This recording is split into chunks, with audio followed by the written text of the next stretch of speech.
Hello and welcome to episode 126 of In PS We Trust, a PlayStation podcast. My name's Davey and joined with me, as always, is Spencer. How you doing, my mate? You okay? I'm good, mate. I'm good. Merry Christmas, brother. Merry Christmas, Merry listeners. Christmas.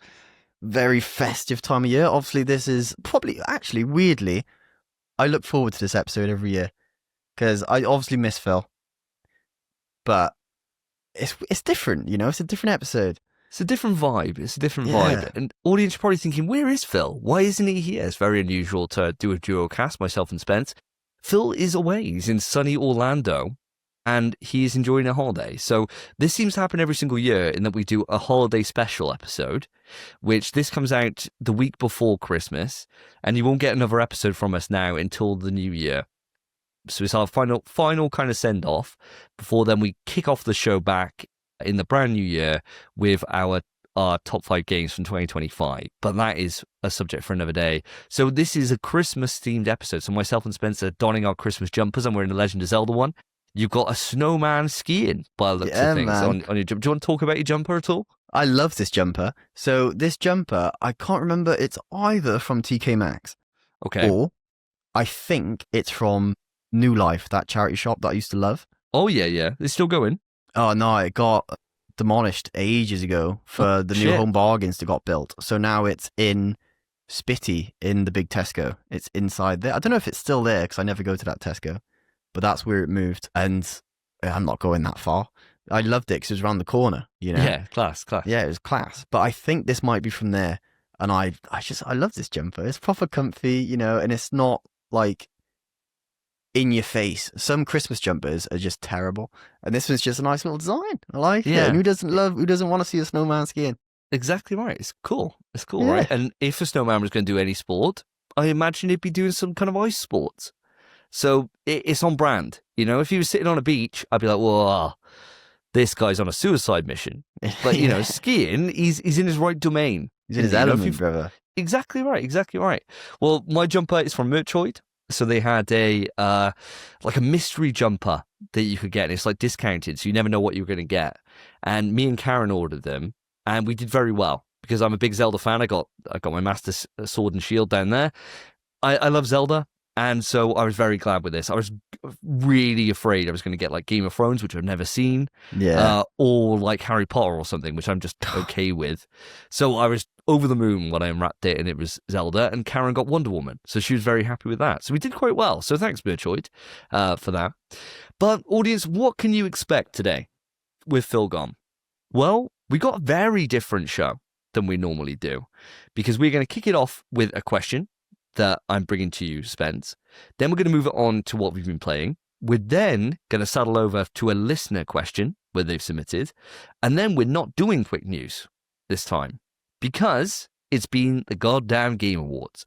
So we have Phil Hoy dialing in. We've already recorded this section of the show, so we know it's a long one. So it's about an hour and a half conversation all about the Game Awards, and that is our topic for today.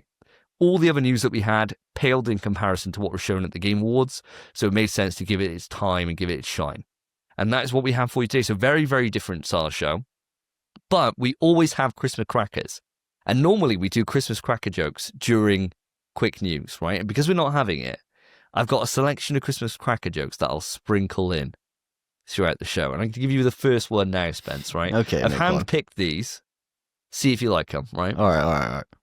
What lays at the bottom of the sea and shakes? What lays at the bottom of the sea and shakes? Yeah. Oh, I have no idea. A nervous wreck. What's that got to do with Christmas? Don't know, but it's got nothing really. I was like, what? How could this be a Christmas answer? No, it wasn't at all. But I thought, I like this one. All right, I'll give you one that is. I got 4 of these, right? So I'm burning 2 immediately. Okay. But what do you call a smelly Santa? Smelly Santa. Yeah, Christmas theming. So I think you'll like this one. My son would love this joke, by the way. Again, mate, no, a smelly Santa. What's he smelling for? Go on. Father Christmas. Oh my God. To a 7-year-old, mate, that is peak humour. That is peak humour, brother. I like it. Yeah, I like it. I handpicked these. So I didn't write them. I found them online. I really like that one. Father Christmas, bro. I know. Brilliant. I'll tell you what, I didn't anything you laugh, thinking but about? I'm going to repeat it. Yeah, it's good. It's Yeah, good. so it is quite good. Yeah, there you go. There you go.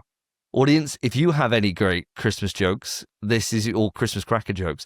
This is your time. You Yeah, I'd never love know. it, to be fair. You I'd never actually know. love it. Viewer submitted Christmas cracker jokes. I'd That'd love be that. class. Yeah, that'd be brilliant. Well, we're going to move on to a question, right? And this question might seem a bit weird, but my background will make sense when I give you my answer to it, right? So the question is, what's a piece of technology that you think has been detrimental to society? And if you want, I can go first and give you my answer here. I've kind of got two answers anyway, I think. Oh, go for it then, pal. We'll save mine. Okay, so my first one, the iPad. The iPad, right? Why? The iPad. I love the iPad as well, and it's got so many good uses. They're like artists using it to create digital art, and it's always beautiful. If they're any good anyway.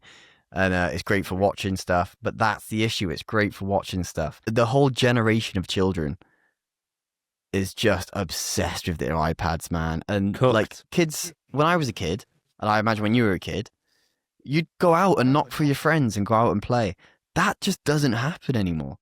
They just sit at home, play Roblox or watch Sniper Wolf on YouTube. Kids love watching that. Bollocks. And just, that's it. They spend their lives doing it. And it's, for parents, I get it. It makes their life way easier. They're like, 100%. yeah, watch your thing, son, whilst I shag prepare you. your dinner or whatever Yeah, it prepare is, your right? dinner, I mean. But it's taking the joy out of kids, I think, you know? They're not going out and playing and having these adventures. They just sat at home. And granted, I stayed in all when I was a kid anyway and played on my PS1, PS2. Yeah. But I'd still go out and play football. I'd go out and play tag. You'd play all these games. You'd have a lot of fun. Kirby, I doubt if you said to a kid today about playing Kirby, they'd be like, what's that? They'd have no idea. There is some hope for the generations because I do see in my estate, I do see kids playing Kirby. Do you? And stuff, yeah. So it is still happening. I do see like groups of them walking around, kids, but they're mostly like 10 plus, I think. So they've Whereas, grown like, out of the iPad. Yeah, I think like the younger kids, I think, and maybe I'm just saying this, maybe I'm just projecting. I don't really want my son to be going out there strolling on the streets, you know? Like at this age, I kind of don't want him to. I'm quite happy covering him in cotton wool in a little way, and then we take him out, but we do take him out all the time. So we go to we take him out to the park or we take him wherever, you know, and he can run around and play with kids that are there. But I don't think I'd be too comfortable with just letting him go, you know? So maybe this is a me thing. Whereas I think it's like a parent thing, man. Once you become a parent, it changes. But like when you're a kid, you wanted to just go out. Yeah, that's true. You did. That was it. And if it wasn't for technology now for iPads, Cass would probably be the same. But he's just not, because you know he's playing Sackboy or not Sackboy, playing Astro or whatever. He's playing on his iPad. Roblox, man. Yeah, Roblox is a good answer, by the way. Roblox is a great one. That game, the Steal Your Brain Rot game on it, is the most popular game in the world right now. Such a shame. And it's literally just 6-7, 6-7. That is it. That's the whole game, bro. So fucked, man. It's awful. And kids, it's weird because I think it's quite funny. I actually you like it, bro. I you quite vibe like with it, dude. Yeah, I quite like it. I was playing golf with Dan the other day, and I was like, "What club are you going to use, mate? 6, 7?" And you know, you're just making little jokes about it. No, but when kids do it, they're not doing it like I'm doing it in a situation, this context, this golf. They're just going around just saying 2 numbers, bro, and doing this. It's weird, but I do think it is funny. The worst thing is, right, Cass would be on like his calculator on his iPad or whatever, and he loves maths, so he's just doing like random maths, and I can just go and just put like 20 different sums up, and he'll do them either with that, or if I make them harder, he uses his iPad for it, right? And he was doing something the other day, and I just heard him go, and he came in and he'd taken away some numbers, and it said 6-7. Yeah. And he was popping off, man. He's going crazy. And you get him just to explain, like, what does this even mean? And he's like, I don't know. It's just fun. No one knows what it means, mate. It means nothing. It's mental. It means now. I was in Home Bargains the other day, and I was in the till, and I was at till 6.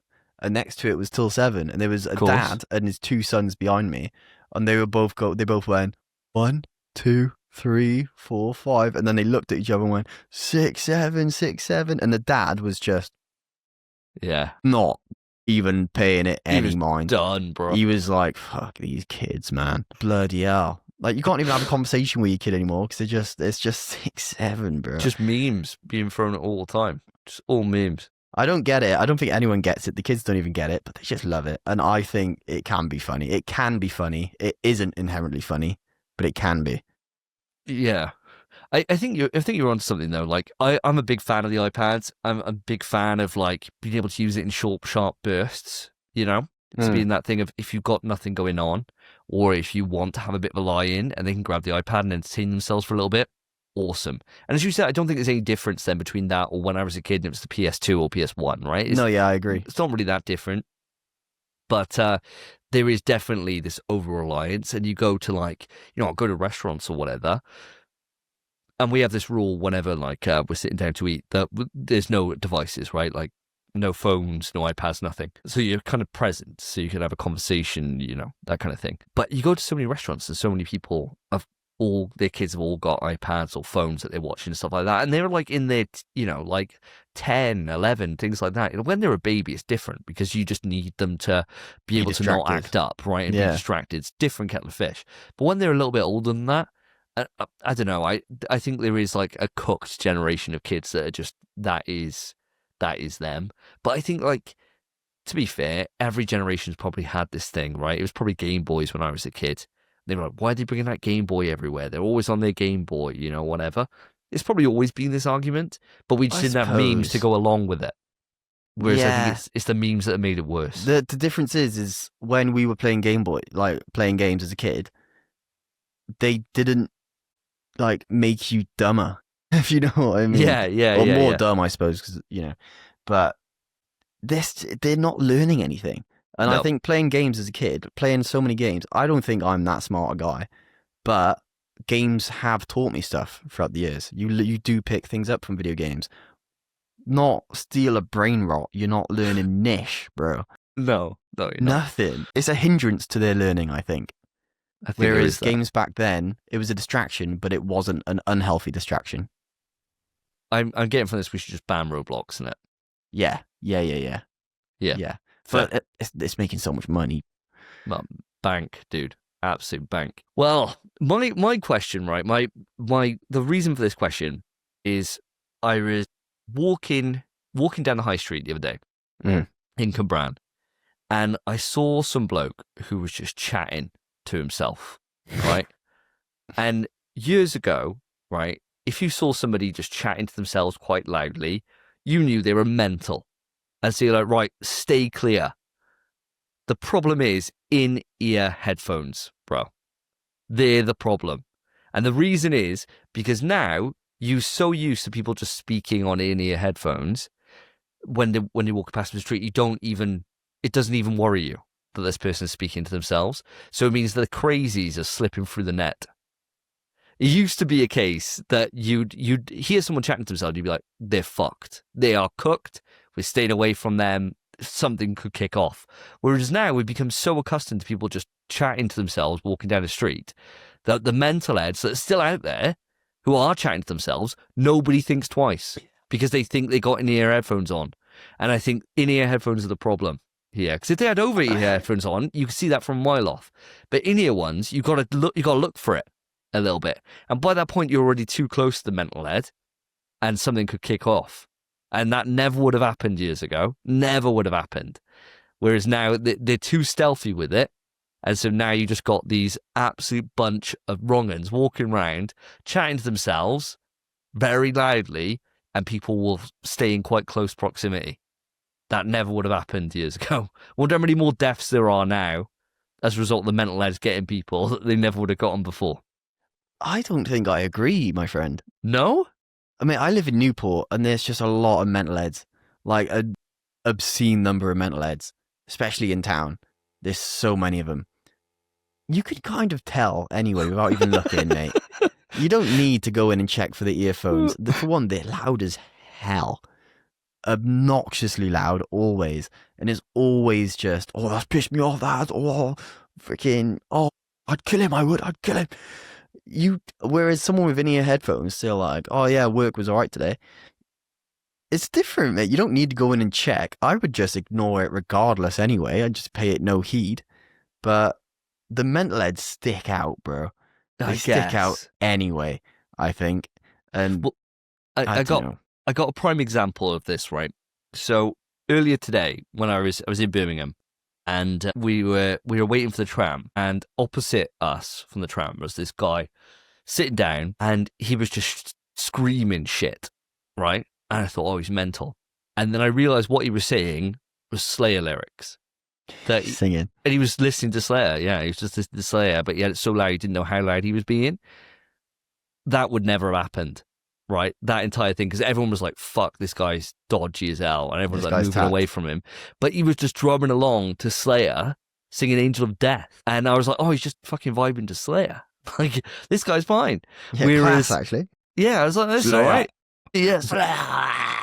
Whereas that would never be the case. That would never. Everyone would just know he's just mental. Yeah, but also then, right? So think about this. Yeah. Your first point was people are letting the maniacs or the madheads slip through. Yeah, slip through the net. But this guy wasn't even a maniac, and people were avoiding him. Very true. Very true. But the amount of mental heads that are walking around that aren't being as loud, they're just like, no, I shouldn't do this. No, I shouldn't. No, I can't, but I can. But what if I did do, no, they'd look at me wrong. And they're just walking past the street at you, right? You'd be like, oh, talking quite quiet. Maybe they are on their in-ear phones chatting to someone on the other line. The only person on the other line is their other fucking personality, bro, where they're fucking mental. And they're walking amongst us. They're walking past me on my way to the gym. Dangerous, mate. Dangerous. Should ban them all. Ban them all. Make them over-ear headphones so everyone knows. I don't know, man. I don't know if I agree. I do understand what you mean. But madheads stick out, bro. You can just look at them as well. You don't even need to hear them. You look at them and you think he's a madhead. Yeah, all they stink as well sometimes. Always, bro. They always stink, dude. Often stink, yeah. Yeah. Stinky and madhead. Very close correlation in it. Yeah, it's that mega close diagram thing where the circles cross and it's madhead, smelly. Stinks. Yeah, just that subsection. Yeah, definitely. Duster Koton, which is like filthy as well. Yeah. Can of Stella in the hand. Yeah. Yeah. We nailed it. Right. Limp. Yeah. Oh yeah. Always limp. And a plastic bag. They've always got a plastic bag full of something, no one knows what. Yeah. Well, audience, I'd love to know what you think is a piece of technology that's been detrimental to society. Write into the email, pstrust@gmail.com, hit us up on the socials, or into the Spotify or YouTube comments, and we will love to know what you think. But with that, we shall move it on to what we've been playing. This time on NPS We Trust, what have the boys been playing? So, Spence, it's been 2 weeks since our last podcast episode, and I'm desperate to know what you've been up to in that time. What games have you been playing, my dude? Sure, mate. So I've been playing a few games, but the one I want to talk about first is a recurring game, Block Blast. Oh, mate, okay, go on. I've got to talk about it, and it's a shame Phil isn't here to hear about this, but the other night I was playing, and I got a run, 177k, and I was like, I can do this. I'm so close. The next run, 160. Ooh, okay. The next run after, 206,768. Oh my god. Well done, my dude. I'm looking for it. So it took about 8 weeks longer than you initially thought. You've officially been playing the game a lot longer than I had when I retired. But still, very well done. What does this mean now for your Block Blast playing? Obviously, you've got an extra 170,000 to go to catch up to Karen's score. Is that the next target? Get fucked. Is that the next target? I haven't played a single run since achieving that score, and I won't. I kept it installed just so I could keep reference of what my score was. Granted, I should have just taken a screenshot. I don't know why I didn't. But it's done. Well done. I'm finished. I've blasted my last block, bro. I am finished. And this game, I'll be honest, this game is taking over the world, by the way. I came downstairs, my mum's playing it. I was in the hospital the other day. There was like 3 women in the waiting room just playing it. I was like, everyone's blasting blocks, bro. The power of this podcast, mate. The power of this podcast. That's what I'm saying. That's what I'm saying. I never thought that it was us. That was crazy. Yeah, of course it was. That's like 999% growth, baby. Yes, mate. Yeah, Ooh. mate. But mate, everyone's blasting blocks nowadays, and I've blasted my last block. There's better things for me to do. Well done. And I'm finished, bro. I'm done. But it was a hell of a ride. Mate, well done, though. Well done for sticking with it. And I'm glad that you're done. And I'm glad you're at that realization that I came to as well, where it's like, it's just not worth continuing, you know? It's just really not. And I mean, like, when you had my target to beat, that's something, right? I was trying to beat Karen's original target, which was like 200,000, and kind of quit at that landmark and just thought, fuck this, I'm done. So for you to break the 200k barrier is a big deal, right? Because I quit before that, but granted, I had probably, 6 weeks max playtime in Block Blast, whereas you've gone way beyond. So yeah. Well done, though, in getting it through. I'm sure that if you kept going, you could start rivaling Karen. The only difference is that as soon as Karen starts getting some heat close to her, she will pick it back up, and you know she's breaking blocks, bro. It's not worth it, man. The issue is, when I was playing it, we've talked about the famous runs, and the famous runs are the ones where you don't even know what your score is. You haven't paid it any heed. You're just blasting blocks. And I was flying through. I was like playing at Karen's speed. I was absolutely ripping it. And then I died. I didn't even know I'd hit 200k until it comes up with a different screen, doesn't it? When you get your new high score, it's like a purple screen. And I was like, oh, fuck. I've done it. Oh my God. And then I went to sleep. I was like, done. I'm done now. So I could go for Karen. Come on, man. No, it's not worth it, mate. It's not worth it. I'll go for her when she beats my Astrobot speedrun times. Well, that's never happening, so you're exactly. So when she does that, I'll beat her in her own game. There you go. I'm good, mate. Fucking Block Blast. Mate, I'm so glad you're right. Now it's just Phil to go. It's just Phil to go, and then we never have to talk about Block Blast again. Yeah. Until Block Blast 2 comes out. Where was that at the Game Awards? Yeah, we'll talk about that later on, listeners. Imagine. So with that out of the way, anything else you want to talk about, my dude? So I've been playing, I've not got too much to say. I've been playing a little bit of Vampire Survivors. I picked that back up just because. Oh, yeah. Very easy game to play when you've got like half hour to kill. You pay no mind, you just walk about. But it turns out there's so much more to Vampire Survivors than I thought. Because I got into a level. I've unlocked every level on the game. I've maxed out all my like power-ups you can take into it. And then these like Reapers showed up that I didn't know about, and these bosses appeared. And I was like, oh, what is going on? And then I killed the boss, and the whole game like changes, and you're like in space, and it's like you're going through it's like you're going through in Star Wars when they but they hit warp. Yeah, it's like that. And you're fighting bosses like just in the sky, and I was like, what the fuck is going on? And it came out of nowhere, and I was like, what the hell? And it turns out this game just has so much more than I thought it did. I thought it was like a simple walk around, pick up items, off you pop. But no, turns out this game's nuts. It is still just that, but with bosses and different things I didn't expect. So I was just caught off guard, but I'm not going to keep playing it. But I just wanted to mention it because I thought, you know what, quite cool, to be fair. Yeah, fair. I know that Lewis always mentioned it. Potato Chief, I was really hyped on Vampire Survivors on its release year, and something that I know it exists, but I just haven't really bothered with. Don't know why. Just haven't really been in the mood for playing a game like that, even though I probably will really enjoy it. Mate, it's the most nothing game I've ever played. I'm not going to lie to you. Oh, really? You only move. That is all you do, and the game shoots for you. It is. People love it, and it's kind of like the Balatro feeling where you hit high numbers and it just feels good. You become so strong that you're like, yeah, this is good. And you open chests, and there's a chance. So you get one item from a chest, Right. But there's a rare chance you get 3, and a rarer chance you get 5, and it plays like more exciting music the rarer it is, with more colors and stuff. And it's like, yeah, this is giving me that feeling. Okay. But that's the whole game, is that feeling. That is it. Really, right, okay. you're doing nothing. It is just a nothing game. Fair. So I'll don't leave that bother, then. mate. Yeah, do not bother. I mean, I have it, so you can always download it, give it a go. You don't need to. No, fair enough. Well, any other games you want to talk on before we get onto the ones we've played together? I'm just trying to think if I have played anything else. I don't think I even really have, other than that. Not get any further into Midnight Walk or anything like that? No, actually, no. No, nothing. Yeah, I suppose that's it for me, mate. Fair enough. Well, I got a couple of things I'll talk on quite quickly. So the first is Ghost Yutai. So I have now beat the Kitsune.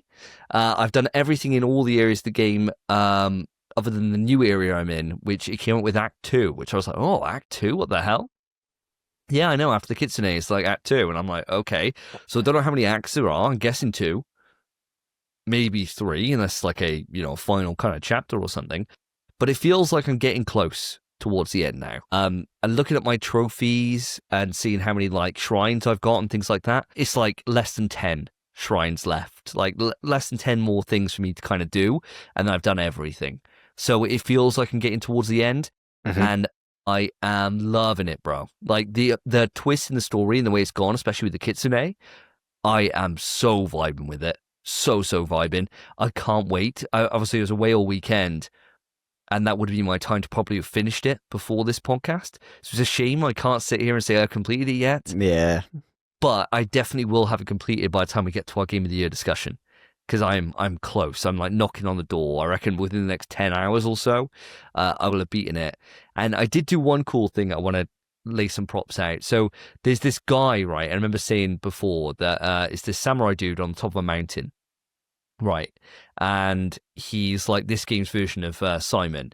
And I said to myself, I'm going to get to him. I'm going to go back to him after I beat the Kitsune. And so I did. So I'm not like fully leveled up. I didn't have like my top level like sword or anything like that. But I thought I'm going to try him. And I got up there and got smoked. And I got smoked for about an hour and a half. And then finally just had like the run. Just parrying everything he was doing, smoking his ass, bro. And I finally beat him, and that was just an amazing feeling to be able to do that. But now it's kind of taken away. I'm like, no one's going to be as challenging as that now, for the rest of the game. And I've already overcome that. So I'm looking forward to seeing what's to come and how they twist and move the story. But I won't say any more on it other than I am so confident this is like easy a 9. At the very least, it's a 9. I think if they do nail this ending, and they nail these next 2 characters that I'm going after at the moment, it could be higher. Because wow. I think this is better than Tsushima. I don't know if that's a rare opinion or not, but I think it's better. I think Sucker Punch have elevated it and made it better than that game is. And I'm glad it got a nomination at the Game Awards, even though it didn't win anything. I think it's right for the nomination. It deserved to be up there. But it's not as good as the other games that were there. But obviously we come to that later in the show. And then another game I've been playing is Tearaway. So I went away with work to London, and I took Tearaway with me on my Vita. And I thought, I'm so close to the end. I'm going to finish it off. The most mid game I've ever played in my life. Thank you, mate. I told you, dude. It just is so mid. It got to the point towards the end where I was just like, I didn't even want to look. Like, you could tell where there was going to be optional paths. I was like, I don't care. I just want to get this over with and just sped run basically for the last couple of levels, because I just did not give a fuck. It was so mid that I feel like as if I'm the only person that has that, or that us are the only people that have that opinion on this game. But it is so average. It is beyond. Tearaway. I bought the game. I ordered it because I looked up I looked up the platinum, and I was like, it's like 6 or 8 hours. I was like, this will be fun. And Tearaway, everyone loves Tearaway. It's got to be a good game, but that game's ass, man. It's not even mid. It's ass. It's a bad game. It's very. Tell you what, Vampires 5 is a nothing game. Tearaway is a bloody nothing game. Yeah. Ass game. It pissed me off. I played it for an hour and a half maybe at a push, and I was like, I cannot keep playing this. I can't. It's terrible. Yeah, it's just that thing of like I think if you vibe with the papercraft element of it, then I think that probably does a lot of the heavy lifting. I didn't give a fuck about any of it. I didn't like the art style very much. I didn't think it was overly appealing. And I don't really want to create paper art bollocks. I just don't. I just don't didn't care. do any of that shit. Yeah, I think that's why I dropped it. I was like, I just don't want to make this shit. I want to play a game. Like at the end, they're like, "Oh, you've got to make this outfit for this guy or whatever," and I'm like, "Just draw a couple lines, do the bare minimum that it would just accept." It's like do a star to put up, and I'm like, my star is literally just I'd made a crown earlier. I just put the crown in and was like tick, and he's like, "This doesn't look like a star." I'm like, tick, it would do. Like I don't care. Move on, bro. Move on. So I played it on the Vita. I don't know if it's any better on the PlayStation 5. I doubt it is. If you want to play a very middle run platformer, I guess you can, but there's so many better choices that I can't recommend it at all. Tell you what, listeners, if you've played Tearaway and you enjoyed it, please write in and tell us what you enjoyed about it. Yes. Because I cannot picture liking this game in any way. It's cute, sure. The art style's cute. That's not enough. No. Because this game is boring as hell. If any of you enjoyed this game, I'd really, really love to hear it because I'm happy. I don't think my opinion will change, but I'd like to hear why you enjoy it. Yeah, so would I. Because I really don't see any value in it. I really don't. I really don't. I guess there's some cool things it's doing with the Vita, but even that isn't enough to save it. You know, like gimmicks are never enough to save a game. So no, absolute. You got better things you could do, audience, trust me. And then we're going to move on into some games we've been playing together, Spence. So the first... Tell you what, actually... Just before, sorry, mate, because you reminded me, I kind of want to talk... It's going to be extremely brief, but we may as well talk about it because it's brand freaking new news. Clear Obscure update. I played probably about an hour and a half. Oh, nice. Yeah. So there's a new part of the map called Versus Drafts. You go to it, and it's... I'm not going to spoil anything, but they've added loads of content, loads of puzzles, which are really fun to do, like really fun. Loads of new fights. There's a boss fight that I'm in the middle of, and I'm very much loving it. The issue is Stendhal still just one-shots everything. So I'm playing it. The first enemy I fought, I thought maybe all the numbers are like juiced to hell, or Stendhal's been nerfed. Nah, I'm hitting for 24 mil still. So I am now doing this entire new area Stendhal free. Ooh. So I'm still quite strong. I'm still very strong, but I'm not hitting those stupid numbers. And it's a shame because Stendhal, you need it for Simon. It does kind of take the fun out of the game. Yeah, it does. One shot and everything. Yeah, it's like after 60 hours, it feels good. But coming into this new thing and I'm one shot on everything, I can't do it. So I am doing it Stendhal free, and it is it's brilliant. It's a fantastic update. There's loads of charm in it, and it's really nice to see. Fantastic. I thought I'd just get that off my chest. Thank you. No, thank you. Because I came back today from being away, and the first thing I did was put the game back on download. So I was like, right, let's reinstall it. I want to do this, and as soon as I finish with Tay, I'm going straight onto that. Then playing that through and then moving on to some other things before end of year. So I'm really looking forward to it. Do we have any idea how long this content is? I'm expecting to be about like 3 or 4 hours, but any idea? I don't know, and it's hard to say without really spoiling it.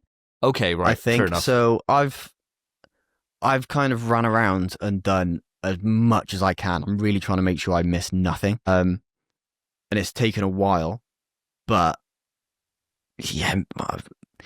I feel like I've almost done everything already. Okay.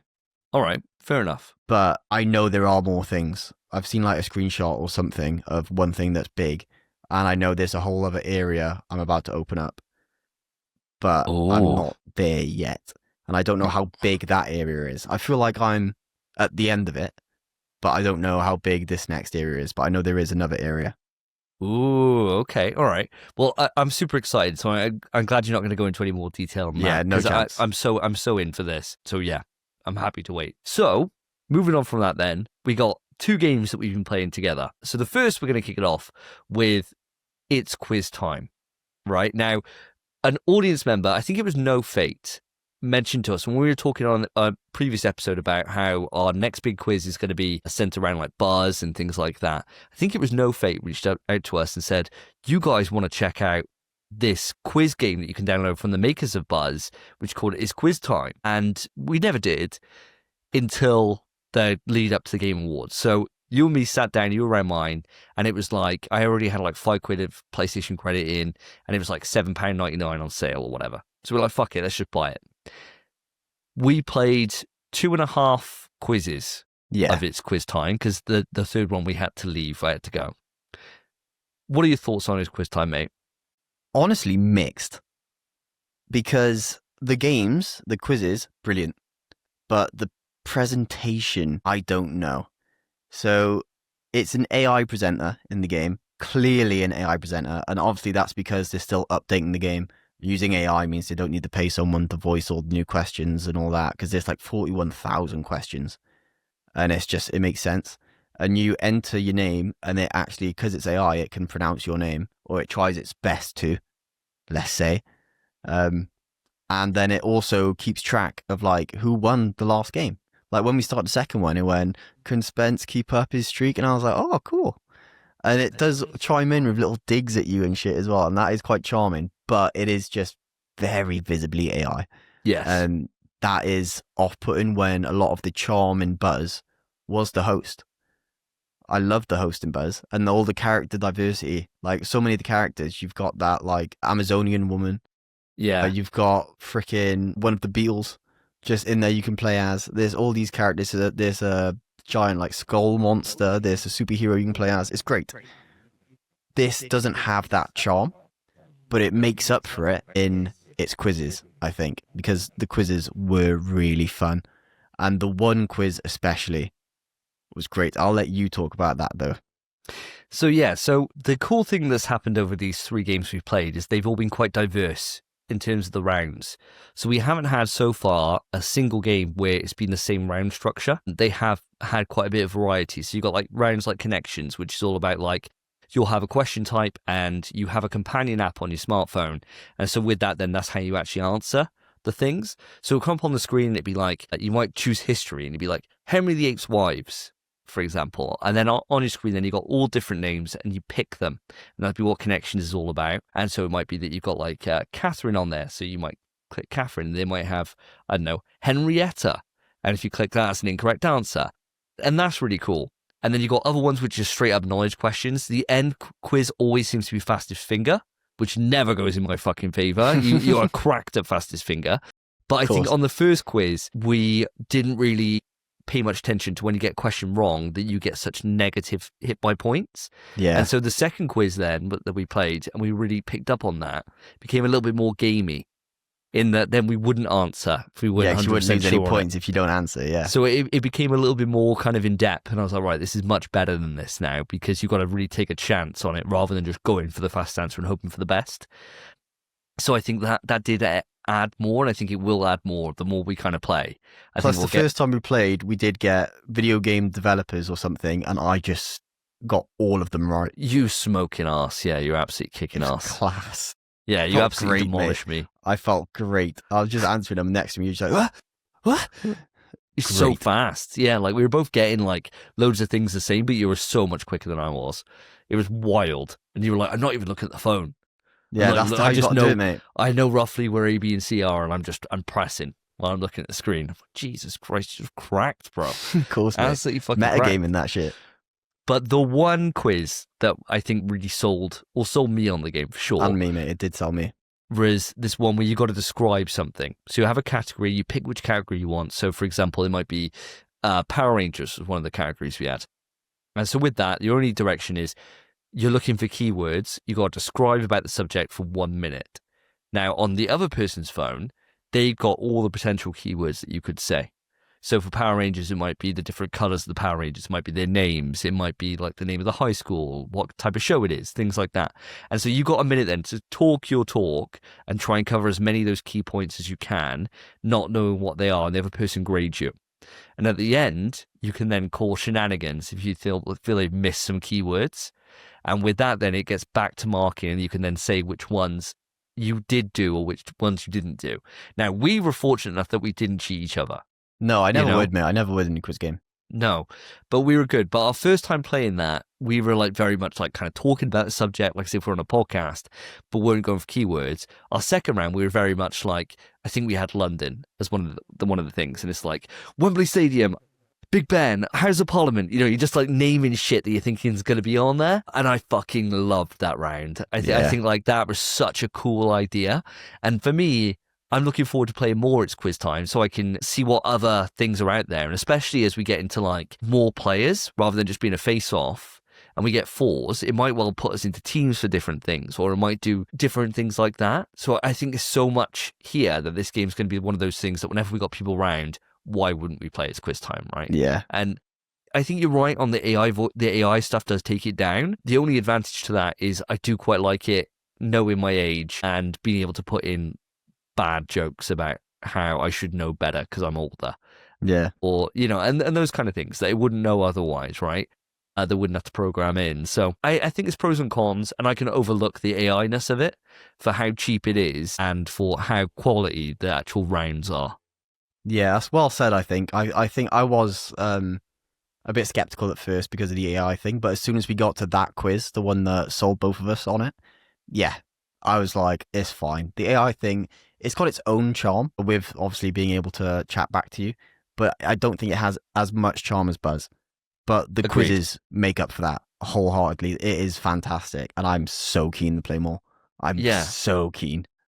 100%. This is going to be one of those things now. I think it's just going to be a standard thing whenever we're like having drinks or whatever. Is Quiz Time's going to come out? And I think for me, it's just one of those things that if you're looking for something to do with the family over Christmas and you're looking for something to play on your console, just get it. Like No Fate was absolutely bang on. I believe it was No Fate who puts onto this. Absolutely bang on. I think it's a great game to be able to play with family. You just need to download the companion app. I do want to know from the audience, actually, if you do have this game, were you able to get the selfie button working? Oh, yeah, true. Yeah, it didn't work for us, did it? No. And so that's a damn shame. We had these little robots that are our mascots, but I would love to be able to just upload a selfie on there and have that be your picture. But we could not seem to get that working on the companion app for us. So if anyone knows why that is, or potentially has a solution, hit us up, let us know. But for this time of year, Quiz Time is a high recommendation from myself, and I assume from yourself as well, Spence. Absolutely, mate. Yeah, I've just looked up to see if there is anything about the thing. So apparently, because the companion app was developed in 2017, the developers have mentioned that the selfie feature may not work perfectly or at all on some more modern smartphone cameras due to ongoing changes in mobile operating systems and hardware. So it's because we have such good phones. Oh, that sucks. Yeah, that really sucks. But that's it, I guess. I wonder if I could plug in my PlayStation camera into it. Ooh, I don't know. I might try that the next time I might try and plug in the PlayStation camera that I got for the PS4. And I reckon that'll work. It might work. I don't know. It's hard to say. I'll try it. I think this is what I'll take away, and next episode we'll have done a lot of It's Quiz Time, I imagine. Yeah. So I'm sure we'll be able to talk a little bit more in depth. But if you had to put a rating on It's Quiz Time for what you play at the moment, what would you rate it as, Spence? 9. 9? Yeah, it doesn't have the charm of Buzz, and Buzz is 10. So, but the quizzes, I think, are probably better than Buzz's quizzes. But it's just a charm. Hell. I love Buzz, bro. I love Buzz. And the fact Buzz is like, all the questions are from 2008 makes it so funny. Yeah. Class. So this doesn't have that charm, but this is just a good quiz. It's probably like the best quiz game you can actually get if you want a good quiz game. So I have to give it like a 9 because does what it needs to do perfectly. Jesus Christ. Well, I'm probably going to go on an 8 at this point just because I think the presentation does kind of let it down a little bit. But I mean, it's a fantastic quiz game. Yeah, admit it's a bias. You know me. I love the chase.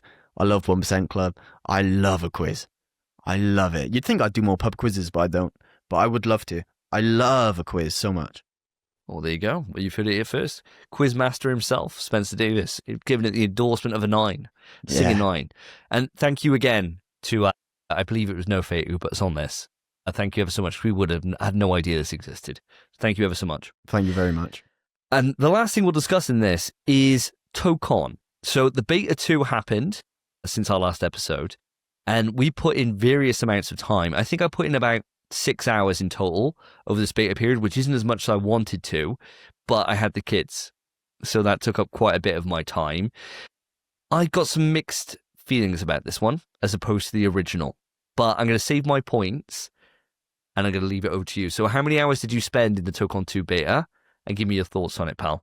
I don't know exactly how much time I spent, and for some reason I'm signed out on my PS app on my phone. I've just tried checking, so I don't know. But it's probably roughly 15 to 20 hours. I played quite a bit. I didn't play as much as I wanted to. Actually, no, it might be more 10 to 15. I really didn't actually get to play anywhere near as much as I wanted to play.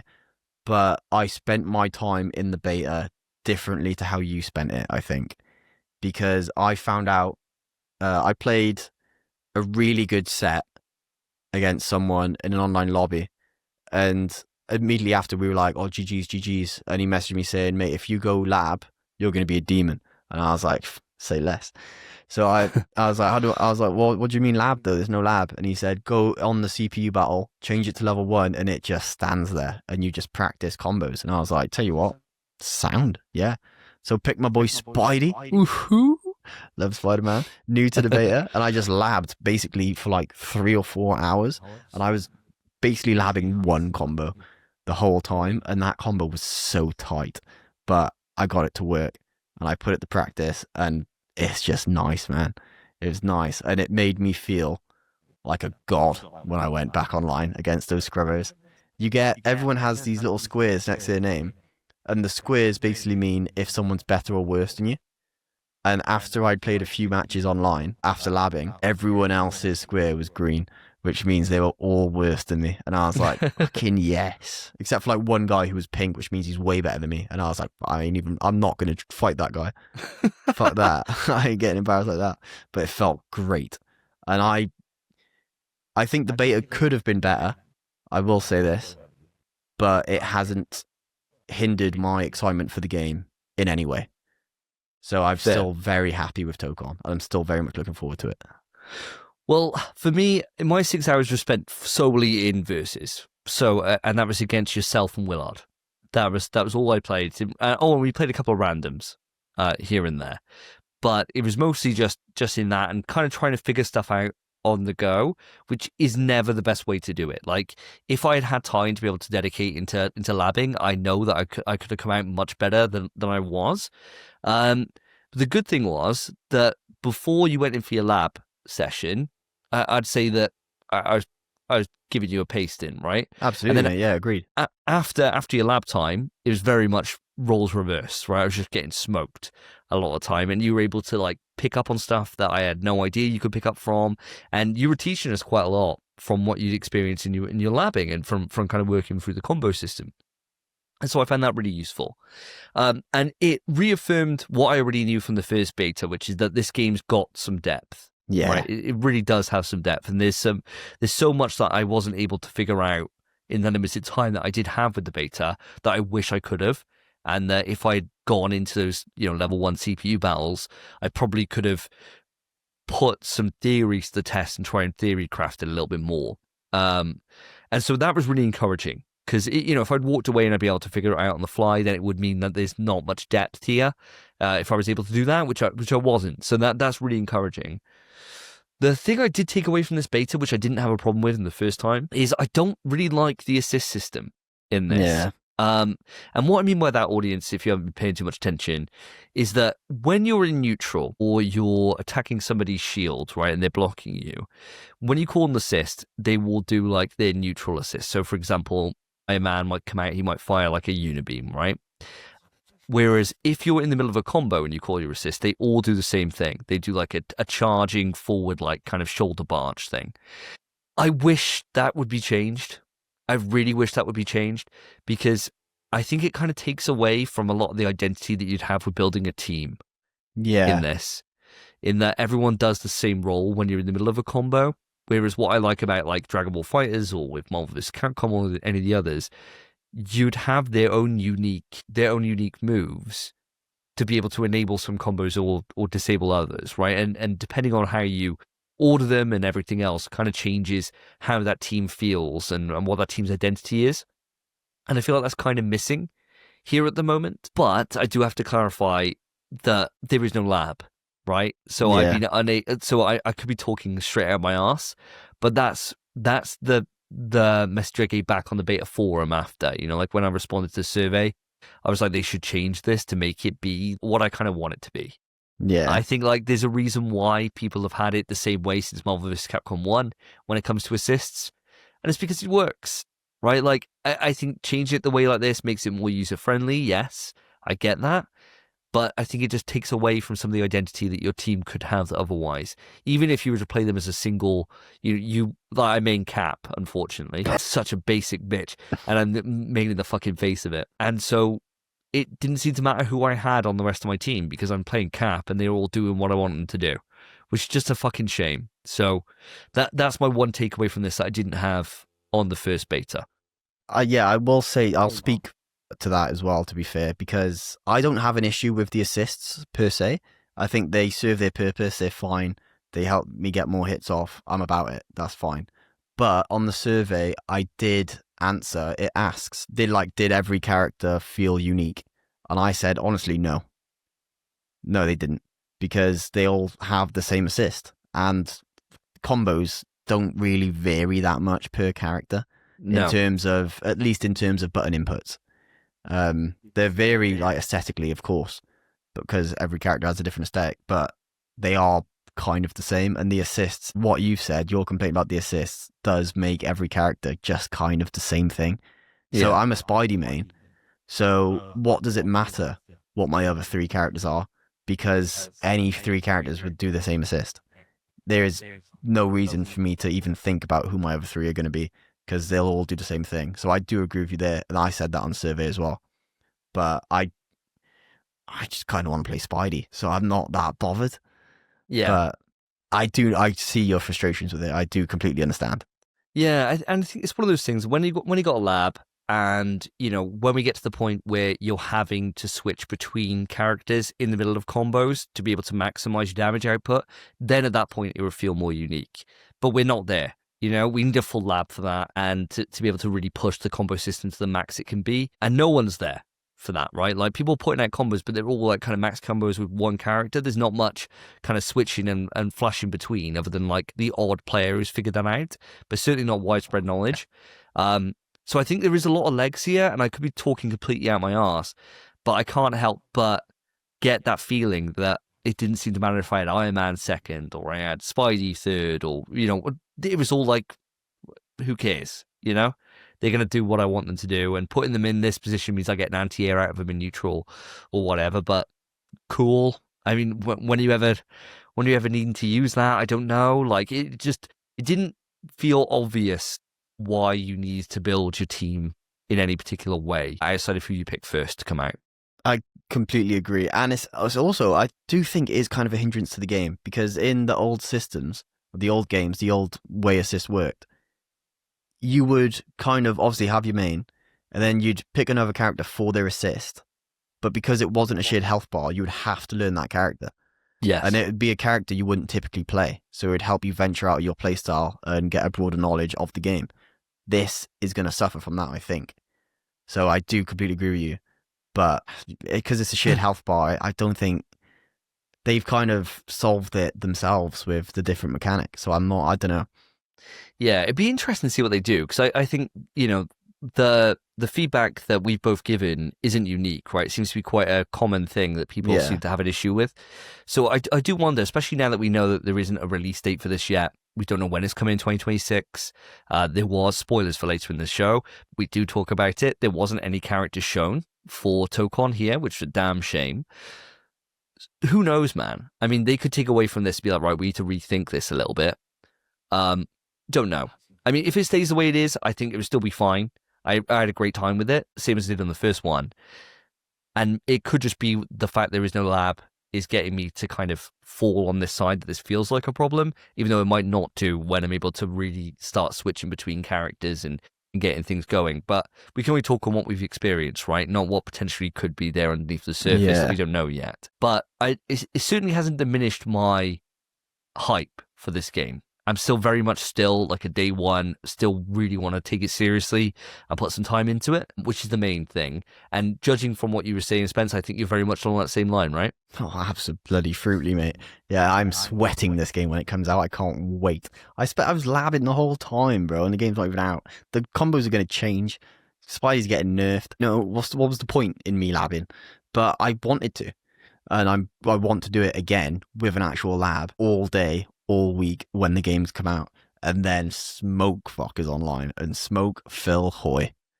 Yeah. Give him the sauce, bro. Give him the sauce. Just like we will in 2XKO. He thinks he's got a chance, bro. He'll be dropping that League of Legends game so fast. Yeah, man.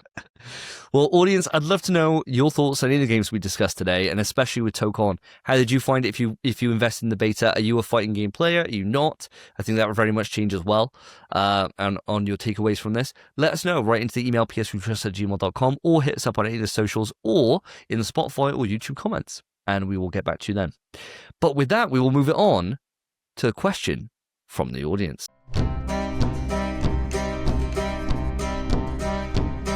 There once was a show some time ago that asked for questions every fortnight or so. It became so rare they weren't prepared to have a versatile rhyme. Oh God, I'm scrambling now to get a word that rhymes, so how can I wrap this up? I'll take this mail and go. Love that jingle every bloody time. So good. God. Goes hard, bro. Goes hard. Hell yeah. But that is right, listeners. We got a question from you, and we've already mentioned who it is actually from. No Fate. He seems to be writing in quite often, either to just tell us about something or gives a question. This time it is a question. And No Fate has asked, at MPS We Trust, listening to you guys talking about Lego games had me thinking, if Lego Horizon and Lego Arkham are a success, what if they remade Fromsoft games for kids and adults that can't get good? Davey, mate, what do you think about No Fate's question? I really like it. And I think there's something here for this, right? And I think this goes beyond just like Fromsoft, but keeping it on the Fromsoft side, I think this would be cool. Because you could do the basics of Fromsoft game, right? Is it has to have rolling, which has like some kind of iframes, or if not, it's going to have some kind of parry system, right? One of the two, and like a block, right? And then from there, you just got attacks. I think you could dumb it down quite a lot into a Lego game and make it really fun and have it like co-op, that you have like local 2 to 4 player co-op, and you're all going around Bloodborne together and replaying the moments of Bloodborne that are hype, for example. And it's not challenging in the way that you traditionally think about it, but you get to like relive some of those cool moments, all with a Lego bit of humor on it. And I think it could work. I think if they get the humor right and they look right, then why not? You know, the originals are there. It's not hurting anybody, it existing.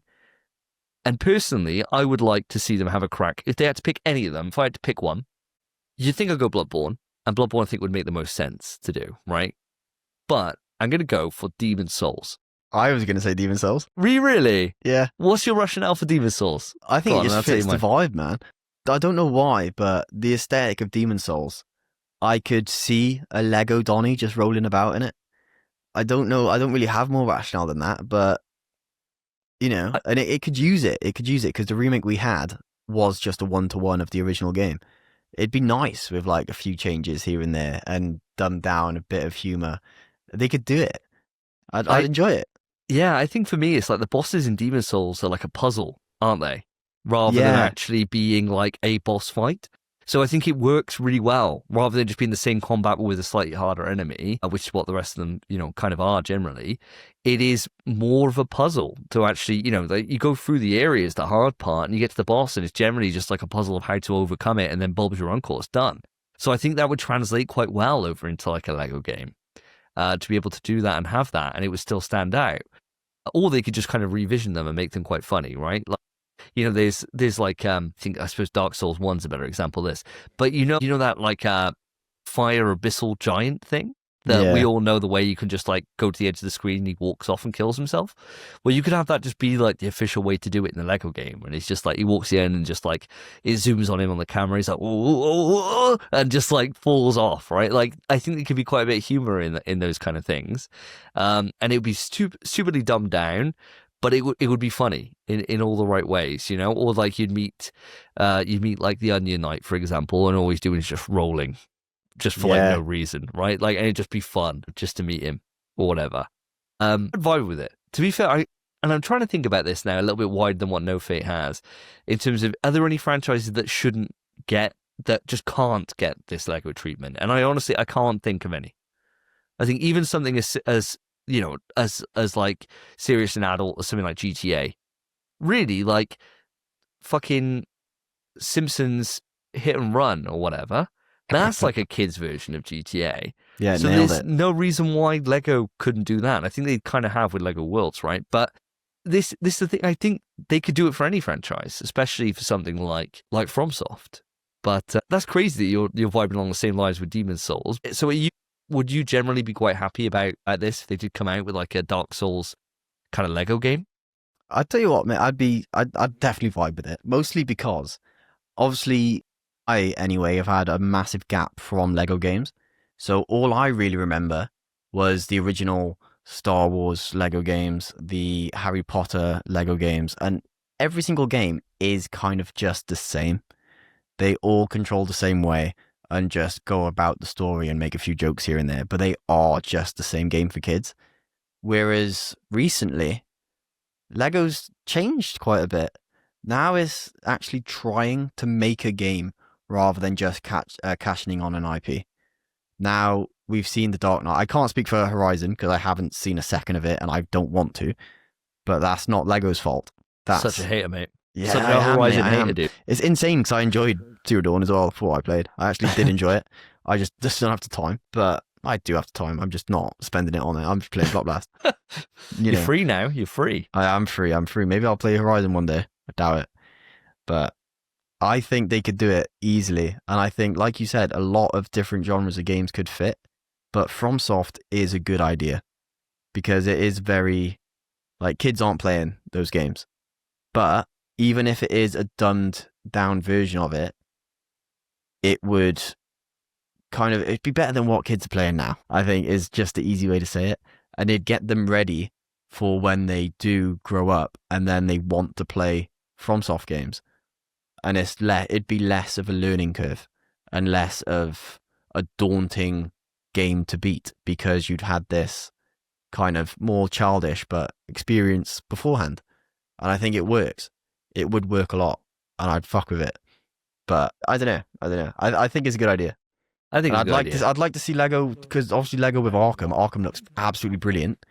I'd like to see them make games, not just cashing on IPs, but actually put some thought in for what could we do to make this different. Yeah. I'd like that because Lego's not terrible. It's such a massive franchise. They could do it so well. Yeah. And I mean, my last Lego experience was Lego Superheroes, which like the Marvel Superheroes one, which came out at the start of PS. And that was my last Lego game, and I fucking loved it. Got the platinum for it. Absolutely loved it. And there's loads of different characters, like so many.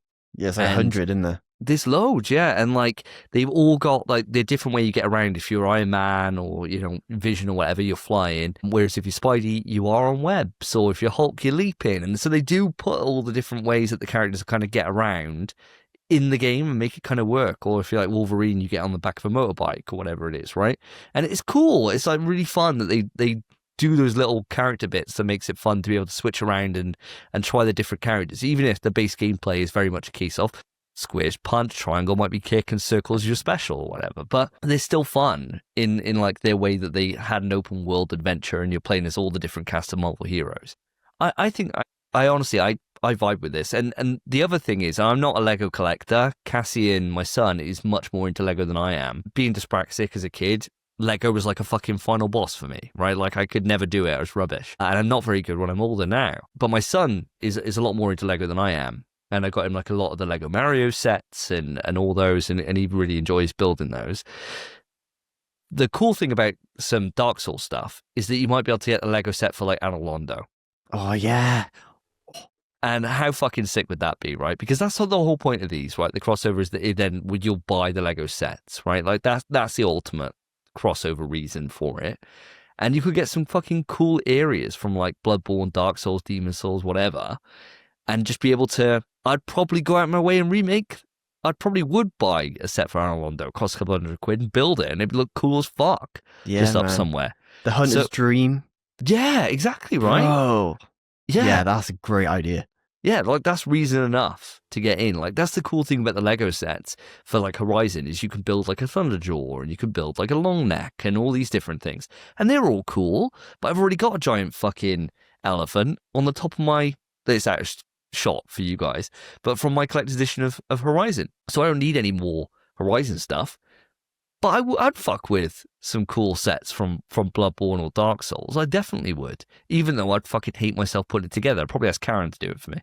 That's crazy. But, yeah, I probably would. Yeah, I'd probably be like, do you mind doing this for the next 6 hours? She put my little, when I got my award from YouTube, and they sent me like a Lego version of the YouTube symbol I got there. I was like, Car, you're going to have to do this for me. And she did. That's how bad I am at Lego, right? That's crazy. But yeah, I think that's what excites me is that you just get these cool things that you could just build in real life and put them up and they'd be big. And that would be awesome. Yeah. To be fair, I was already on board anyway, but you've double sold it to me. Like, that's insane. But they could be like massive. If I could have a big thing of the Hunter's Dream over there, oh my God. That'd be so sick. Be cool, man. And the Lego sets these days are sick, mind. They're way better than when we were kids. Oh, I know, mate. Yeah, I've seen them, but they are like £300. Yeah, mega spenny, yeah. Mega spenny. And it's just that thing of, people collect them now, don't they? And resell them and stuff like that and never open them and keep them for years. So that's where the value is. But yeah, I mean, I was in the Lego store the other day and they had like a Game Boy. And yeah, I've seen that. It's a full fucking Game Boy. And it's got like a screen on it and shit. And it's like, this is wild. Like, I never would get that kind of shit when I was a kid. It's cool, but literally, my mum sent me a screenshot of that Game Boy and said, would you like this for Christmas? And I said, absolutely fucking not. No, what are you going to do? Do you have much affinity with the original Game Boy? Probably not. Yeah, I had an original Game Boy. I didn't. Yeah, so did I. But would you want to have a model of one built up on the side? No, bro. No, nor die. Not a chance. Maybe I'd like a foldable Game Boy SP. That'd be quite cool. But I could just buy one, like an actual one, and I'd much rather own that. Yeah. I don't like, and people get like you can get like NES and a Mega Drive and all that stuff. I do not give a shit about any of those. But something from inside a game that you wouldn't otherwise have. You can't buy an Analondo, This would be like the only way to do it, really. And it does make sense. Yeah, I think it'd be cool. I'd be sold. I'd be sold right away. Yeah, be vibing with that. Yeah. Well, thank you, No Fate. Thank you for writing in. You're getting loads of props this episode. Putting us onto its quiz time, which is a huge thing. And then putting in questions. So if you want to be like No Fate and write in, then a couple of ways you can do it, as I mentioned it before. You can hit us up on Twitter, which is probably the best way. Yeah. If I'm honest with you. Because most of the time, if you're putting in, YouTube comments or whatever, we'll just generally answer those. But put it in Twitter, tweet at us. We'll include you on the next show. And with that, we shall move it on to the topic, which is the Game Awards. And we will be joined by the king himself, Philip Hoy. See you then. Stop! Topic time! And here we are with the topic, and today's topic is an absolute juicer. The Game Awards were just a few days ago. And with that, we got a whole host of different announcements. Now, whenever we do a kind of follow-up on a big gaming conference, we always stick to the same old format, which is a shag, marry, and a kill, which means that we will go around in a circle and go through and pick which games have made our marry list, which ones are going to get killed, and which ones we're just going to stick it in and get out. And that is the way that we rock on this podcast. But first, I should preface for those that are on audio only, we are joined by a special guest to this episode today, Mr. Philip Hoy. Welcome. Hello. From the other side of the pond, from the other side of the Atlantic. How is your holiday going? And and how are you doing, my mate? Well, really good to see you guys. Thank you very much for inviting me on the podcast while I'm on holiday. It's been a great time. I've been away with my parents over to the timeshare over in Orlando. Just been having some family time, lots of rest and relaxation. little bit of shopping, had some nice meals, a little bit of food, and we've just been touring around doing a couple of things in Orlando. Be Nice, great. mate. Lovely, mate. Nice. Well, it's always a pleasure to be able to have you drop in, because it always seems to be the same every single year that we do this episode. It's our kind of Christmas episode, the last one before Christmas, and you're away. And so it's always whenever Exactly. the TGAs are. So we're hardly ever able to do this in our normal kind of setup. So thank you ever so much for taking time out of your holiday and joining us on this. We got a lot to discuss. So first off, we're going to dive straight in, and I want to know your top level thoughts and your ranking on the show itself. And from that, we will then move into looking at our predictions, looking back to see how well we did, and kind of discussing who has earned themselves shots to give out, or etc. and so on. Then we'll move into the Shag, Marry, Kills, and then we'll lap it up then with any other business for games that potentially didn't get discussed or anything else we want to bring to the table. So first off, let's go through into our ratings. Spence, I'm going to come to you first. Give me your top level thoughts on the show and your rating of it, please. Sure, mate. So, top level thoughts. I thought this was just a great Game Awards, and it was probably the best one I've had because of how it was watched. So this time, not often. Usually we watch these separately and then obviously get together and discuss it. This time I had the pleasure, Davey, of being over yours with you, playing a bit of games beforehand, having a few tinnies, getting a bit of a buzz going, and then enjoying the Game Awards. So it definitely bumped it up and increased just kind of, how good it was for me. It was a very good time. And then the Game Awards itself was very good, aside from one little thing, which is always going to be the fucking Muppets. But that's fine. Dude, such a hater. Spence. What are they doing, man? I don't... Who's it for? I have no idea who it's for. It's for me. It's for me. Phil. It can't just be for one bloke, mate. It's insane. Every year it's a different Muppet, and it does my tits in viewing. But it was still a good Game Awards. I'm not sure what to give it. The announcements weren't quite what I wanted, but the awards were. I think I'm going to have to give it. Tell you what, I'm going to give it a 9. Oh, wow, a 9. High as hell. But Wow, that's just really how high. much it's got bumped up from The experience. the experience of getting to do it local, doing it together, and having a bit of a buzz going, and discovering a game that obviously we talked about earlier, but, it's quiz time. Hell yeah, mate. Hell yeah. Phil, going to come across you. Obviously, you weren't with us at the time, but you did manage to interact with us during the entire thing. So I'll hand it straight over to you. Yeah, I joined you on Discord and had a few beers myself, sat in my hotel room, having a couple of beers on Discord. It was great. It was a good time, but I'd have rather been, in person with you boys. Probably would have bumped up the score a little bit. Because for me, the show was everything I suppose you expected it to be, right? Jeff came out and he was dressed very nice. He didn't have trainers on this time, so fair play to Jeff. He actually looked pretty sharp this show. We had the Muppets, as Spence said. Actually, we had 2 Muppets, didn't we? We had Miss Piggy and Rolf, and I loved that. We had the orchestra at the end with the flute guy, over the top, playing all these different instruments. It was exactly what we expect from the show. But did it really have that X factor? No. Not for me. Some of the announcements fell a little flat for me. There was a lot in there, but I don't think we're at the 9s and the 10s for me personally. There wasn't as I said, the X factor at this show. So I'm going to go, I want to go can I go 7.5? I don't think it deserves the full 8. You want. I'm going to go 7.5. 7.5 for this one. Fair enough. I think I'm actually more siding closer to Spence on this. And I think the reason isn't so much, it was great watching it in person, and watching it together. Spence was class, right? It was really, really good. And we were putting the beers away. And I think it was one of those things that I finished it, woke up the next day, and I had to get ready to go to Birmingham on a Christmas trip that was going on. And I was like, what was even shown? I think my memory was hazy, man, because we fucking put drinks away. Yeah, mate. To be honest, I had no idea as well. Dude, I was like, fucking hell, it seems to just go in a flash. And and I know that towards the end of it, I was starting to KO, I was getting tired, bro, we'd drunk a lot. Oh, I'll tell you what, for any video watchers, and maybe we can put this in the edit as well. Where is it? Send it over and I'll include it. Oh my God, where is it? You didn't get photo evidence, did you? I did. I absolutely did. Was it you cuddled up on the sofa?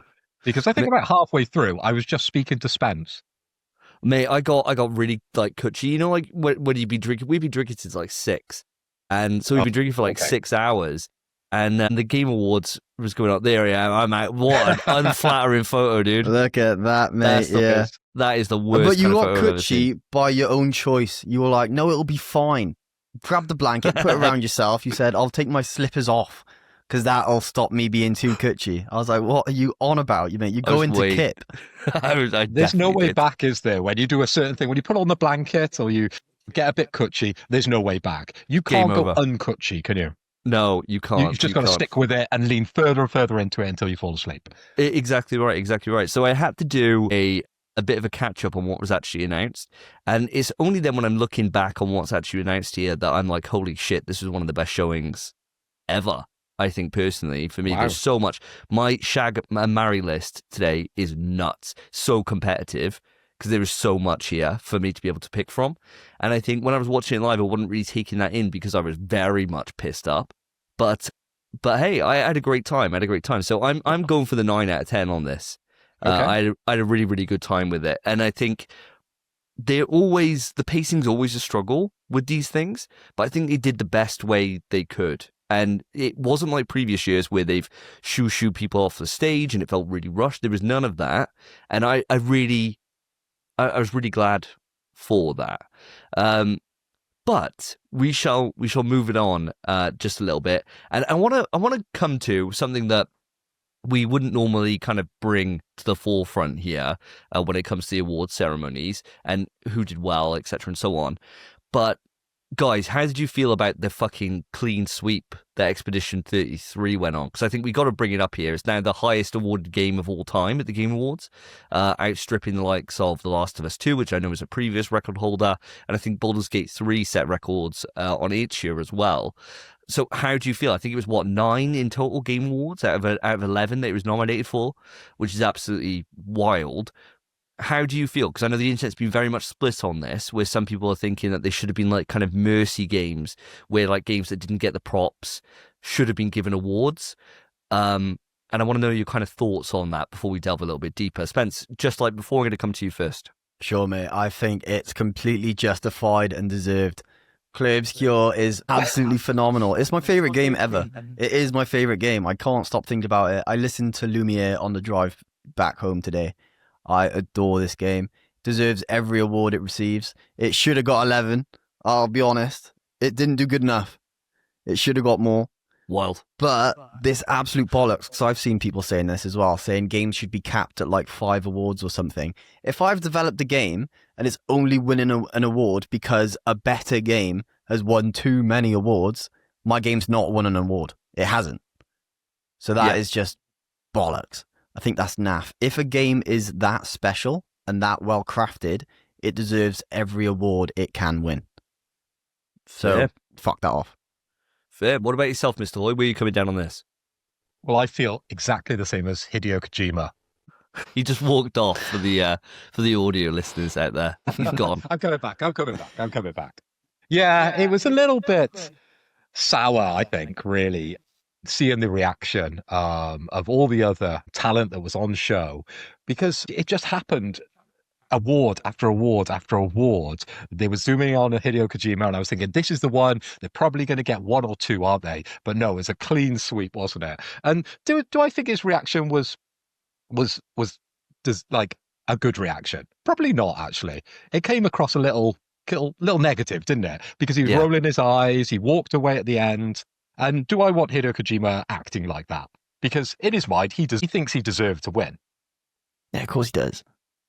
But a better game won, I think, right? I haven't played that game, but it's pretty obvious a better game actually won the awards. And fair play to them. A clean sweep at the Game Awards, that's a huge thing.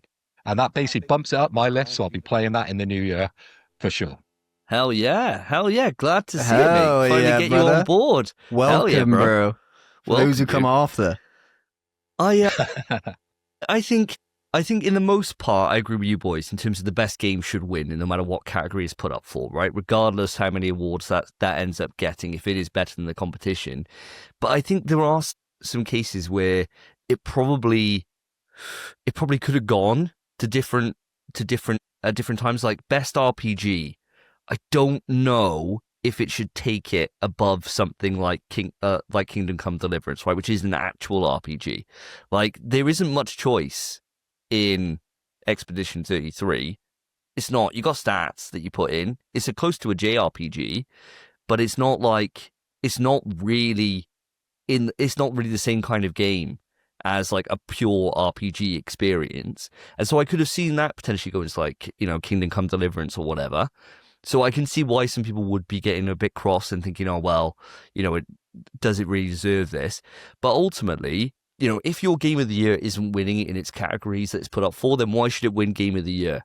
That's my kind of argument with it. If you've got something that's up in the Game of the Year and it's in all these other categories, if it was losing all those other categories, then why did it win Game of the Year? It makes no fucking sense. So I think people always get salty, right? And you'd believe that the public on Twitter now are against Expedition 33 for whatever reason. But this happens every single time, and negativity is always inflamed online, right? So when The Last of Us clean sweeped its award category, that was the same back then. But then, generally speaking, most people enjoyed The Last of Us 2. Same as like Baldur's Gate 3. When that was clean sweeping everything, there was a lot of shit about that. It always is the same way. And so I agree with you guys in that the best game should win those categories. But from people that have played the different games within those categories that I haven't, like Kingdom Come Deliverance and stuff, I can probably see where they're coming from, where they're saying, well, really, should it have won this award or not? But from my side, it's very much clean cut of whatever the better game is will win that category, right?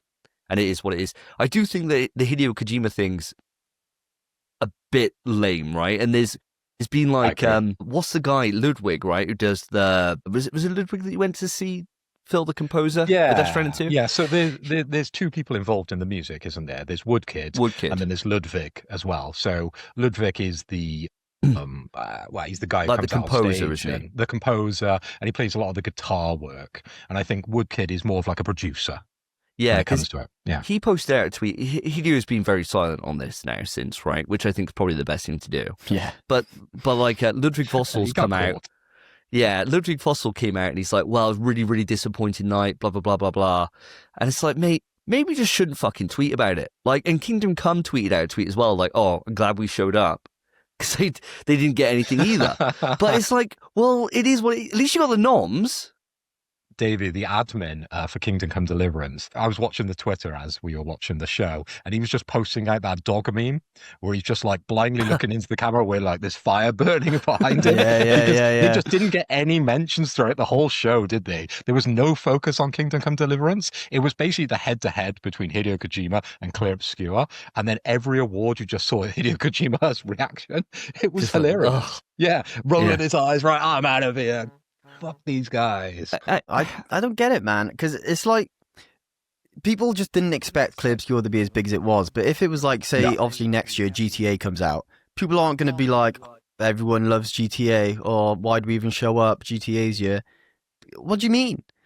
It's fine. The thing is, they're getting nominated, right? And like getting a nomination, it's like going up for an Oscar or whatever, and you see like, maybe it didn't win the Academy Award or whatever, but it'd be like 11 nominees, like 11 nominations. Yeah. That's like still a fucking big deal. And a lot of these studios walked away with like multiple nominations.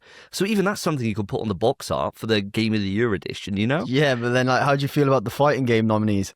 Well, the best one won, thank God. The best one won. The actual only fighting game of this year won, thank God. Otherwise we would have rioted, bro. But yeah, bit of a mad one. I know it's a little bit of a tangent, but well done, Expedition 33. Well done. Super well done. Well done. Props where props are due. Absolutely deserved. Yeah, agreed. agreed. And that's coming from someone who voted for Death Stranding, so well done, boys. Yeah, that's the thing, isn't it? That's the thing. But let's saddle on over then to how our predictions did, right? So I've got the predictions in the doc, if anyone needs a refresher on this. Do you want to run us through your predictions and just run through all three of them that you have? So Spence, coming over to you, give me your safe, possible and crazy that you went into the show with, my mate. Sure, man. So my safe was Marvel Tokon Fighting Souls, new character reveals. Yeah, it didn't happen. Possible, knew we were here, game trailer. Yeah, and then my crazy, which came in Pragmata trailer. Release date announced is coming out June, which, didn't happen. But the Pragmata trailer, though, and it was technically at the Game Awards. We did make you pin this down because it was obvious it was going to be there. That's why we got you to pin it down in terms of the month. So, unfortunately, you didn't get that. But you were very close, my mate. It was in the close pre-show, man. It wasn't even in the fucking thing. Close doesn't pay the bills, unfortunately. But no. But yeah, unfortunately, mate, it is what it is. What about yourself, Phil? Did you do any better? Well, for me, and is the button on or is the button off here in this? Buttons off. Buttons surely off, mate. Button is off. It's a Christmas miracle. So, my safe was Resident Evil, so I got that one correct. Obviously, that was perfect. We'll move on. No, we'll move on. Cheeky bugger. I actually predicted we were going to get a demo. So the demo that they had played at Gamescom previously early in the year, we were all expecting to, go around that mansion, have that thing sort of chase us in the demo and that to be released.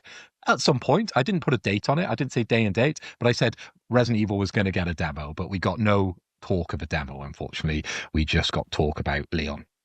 But I'm sure we'll cover that at some point later in the topic. My possible was Control, and we did get a Control trailer, didn't we? And I was very much teased within that trailer, so I got my possible correct. It was quite a big trailer. There was like an on-stage performance, massive trailer, and it was, we had some like intros, we had some like gameplay, I think, in it. So it was like a full-blown trailer, actually. So I'm stretching it a little bit with a teaser trailer, but I was very much teased. How about you boys? I think you were teased. You were popping off. You were excited for Control, aren't you, Davey? I am. Yeah, I was. I think your actual prediction is Control 2 announcement teaser trailer, right? And you got Control. There we go.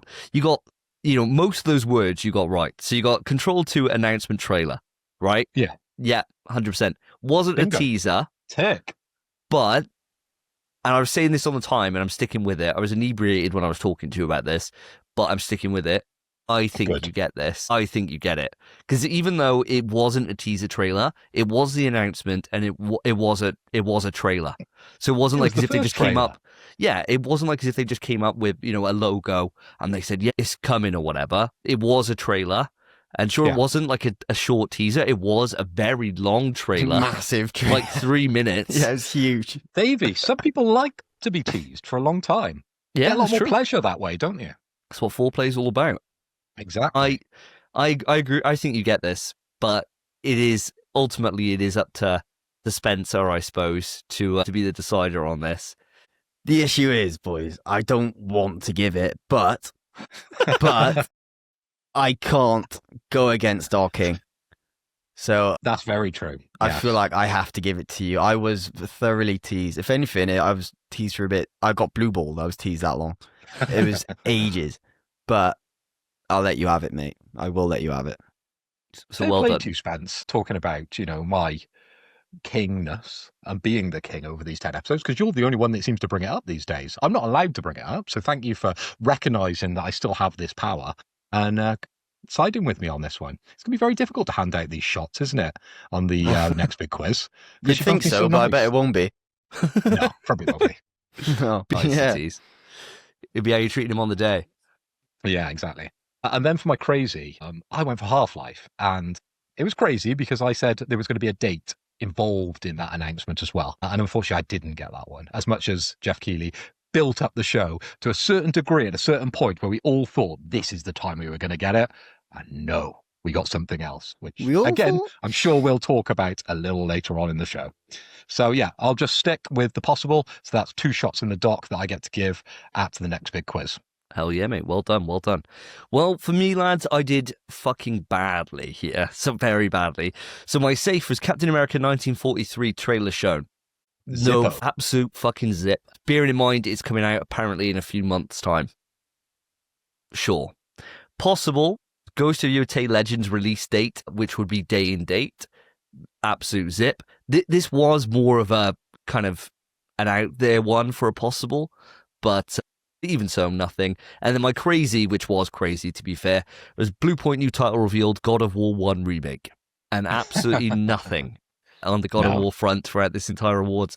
So me and Spence walk away with 0. Phil, you've got 1 right. And it is your possible. So as you said, 2 shots in the dock for you. So well done, my mate. The profit. And thank you, ChatGPT, for giving you that one, I suppose. Yeah, innit? It pretty much was ChatGPT. I'd like to thank ChatGPT. I'd like to thank Google for backing up my ChatGPT search, because you gave me that choice. So thank you very much. And that's the only one we got right. Yeah, there you go. There you So go. I annoying. guess That is proper annoying, by the way. Yeah. And the only one right I was the know. one that was Google. Yeah. Oh well, is what it is.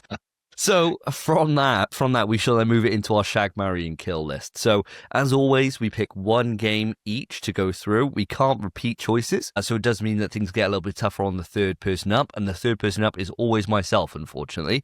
So we start with Spence. Spence gets the lucky draw here. As the youngest, he does get to go first, so give me your Shag, my mate.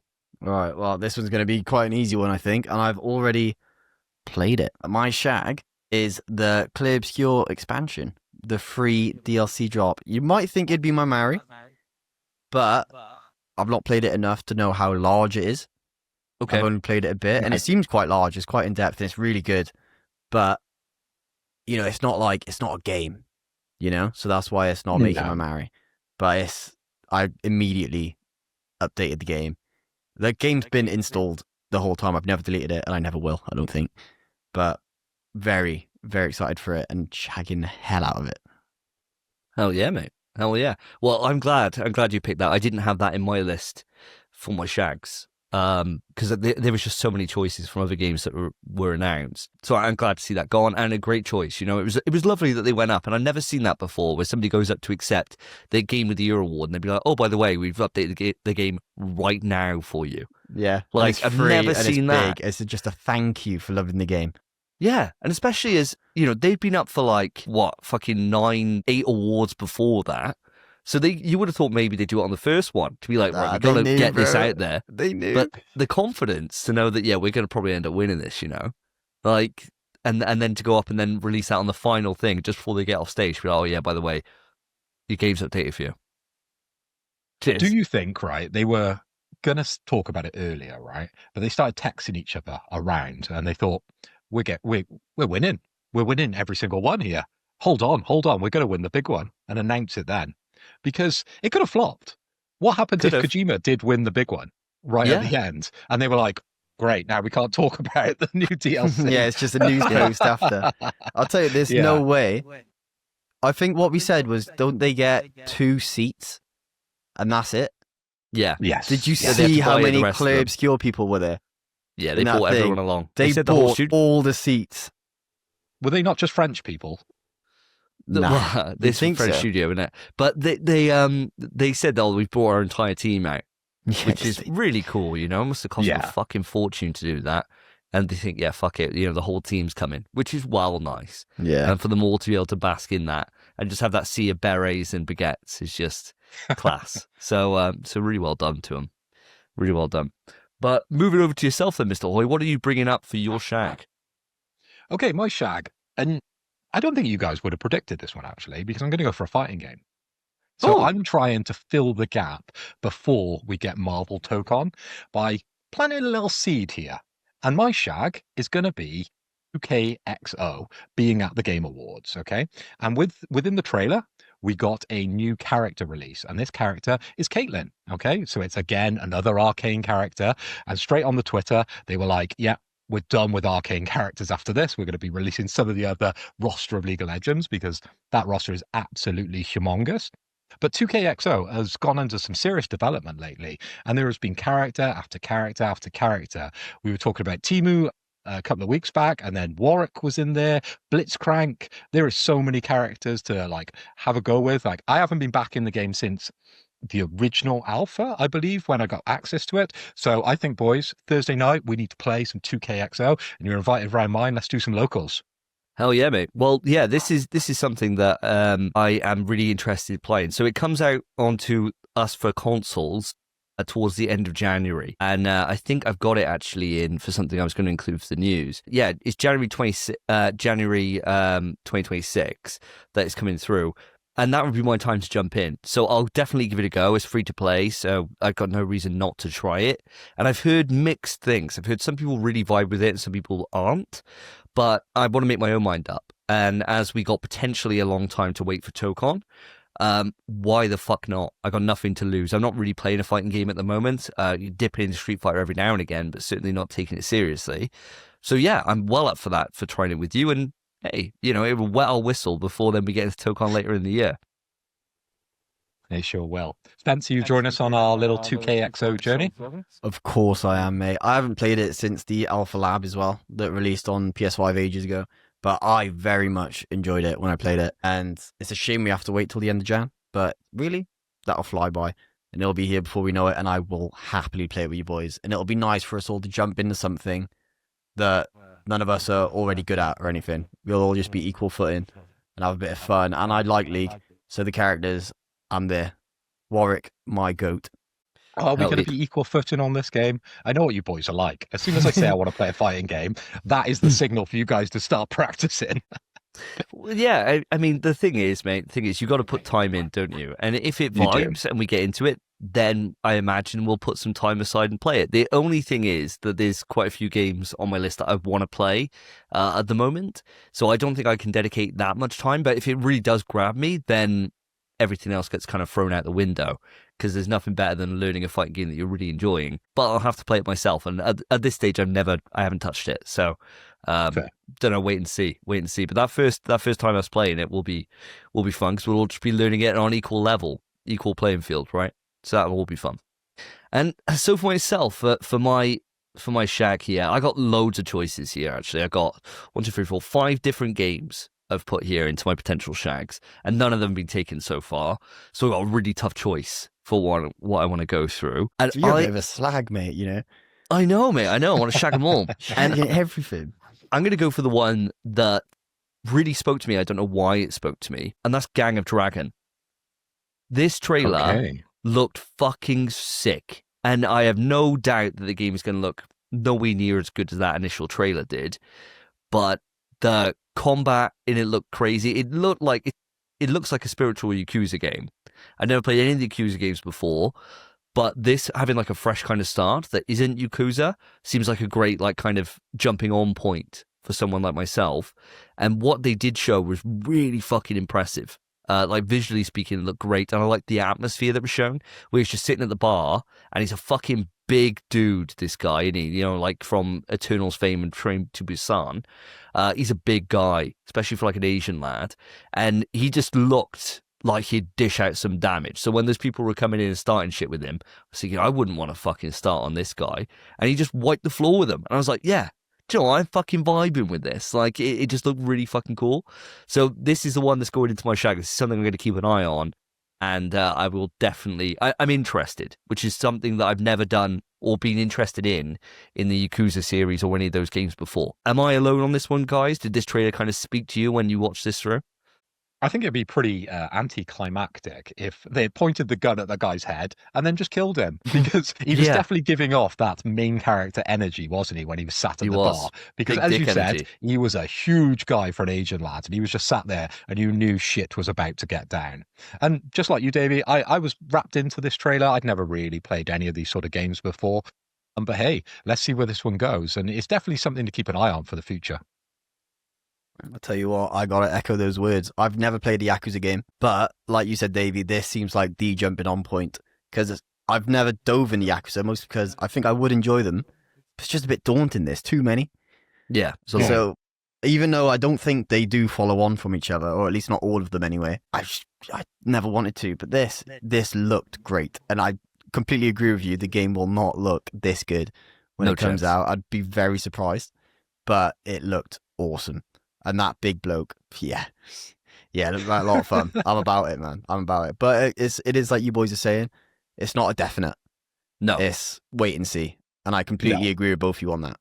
That's why I've put it here, because I think the other ones in my Shag list are ones that I definitely think I will get to, whereas this is more the unknown. So I thought I'd give it a bit of shine. And when we come to the end, I'll let you guys know that kind of everything that was in my list for what we didn't cover, because there is fucking loads of games I want to put some light on here.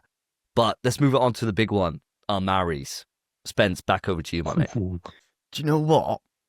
I think my marry...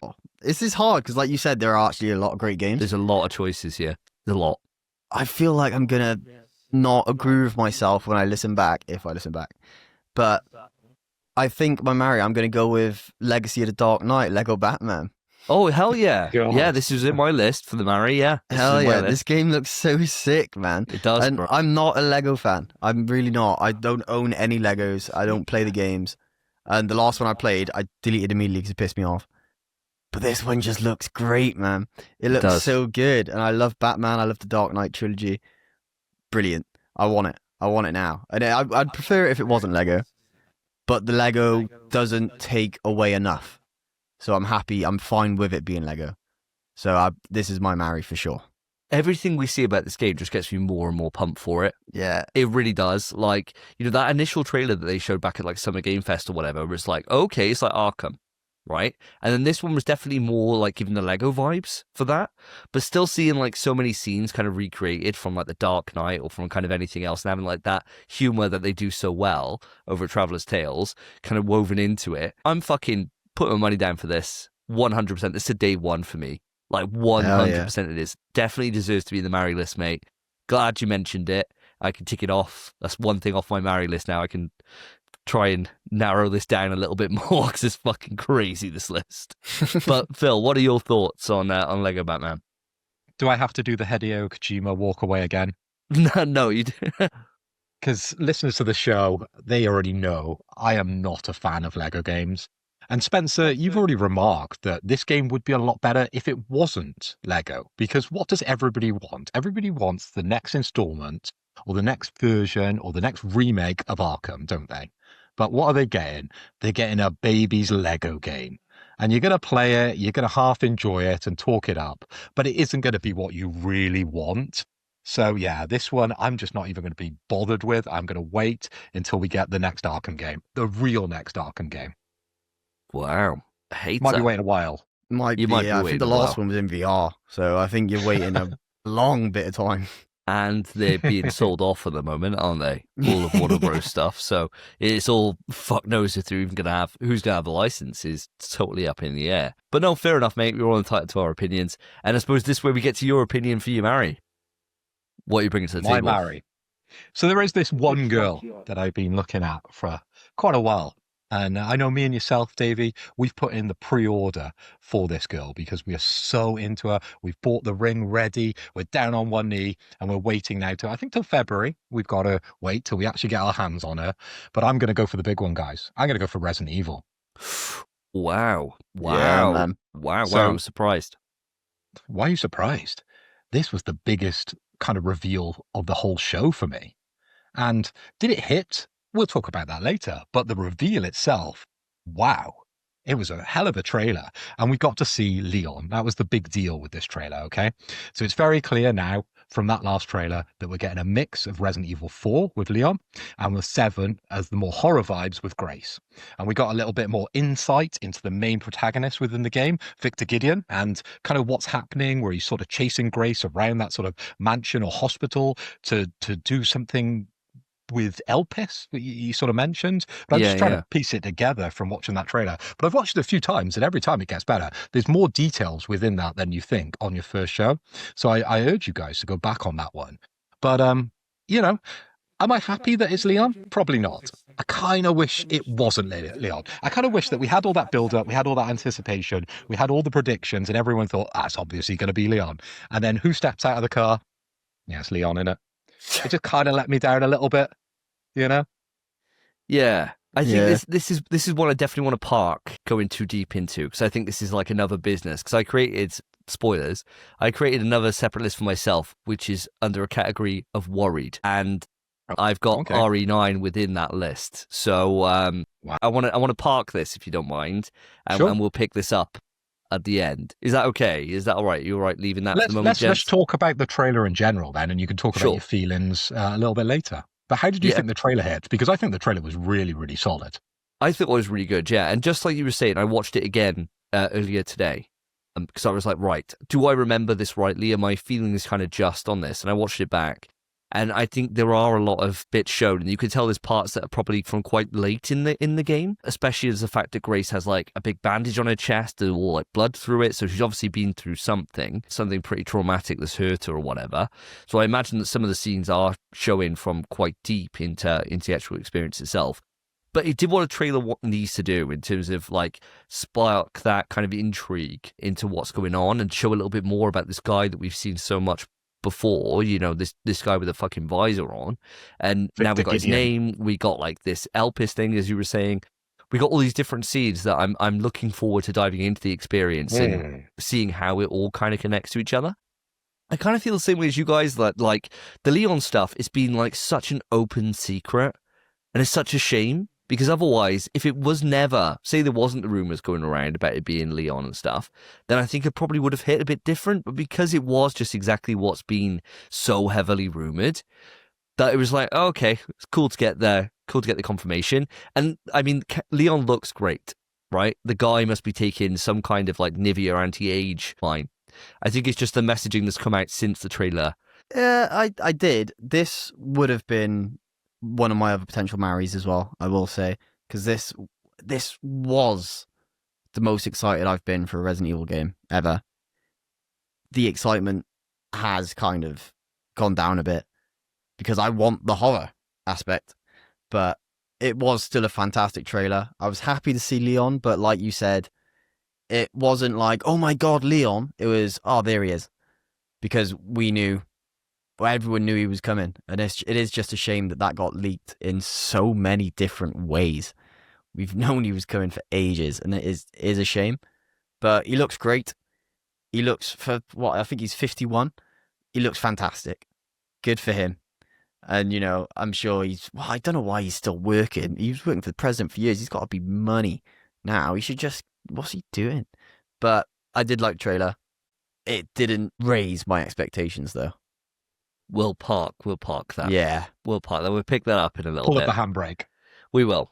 So my marry, again, I got lots of choices here, and I'm going to go for the one that I didn't expect to be as hyped as I was here first, but I don't think that's taken away from any of my other marry choices, and that is Tomb Raider Legacy of Atlantis. We knew that there was Tomb Raider news going into this. I did not expect to get a double whammy of Tomb Raider 1 Remake, because when that trailer was going, I remember being like a fucking broken record. I was like, I swear this is Tomb Raider 1. Like, I swear this is Tomb Raider 1.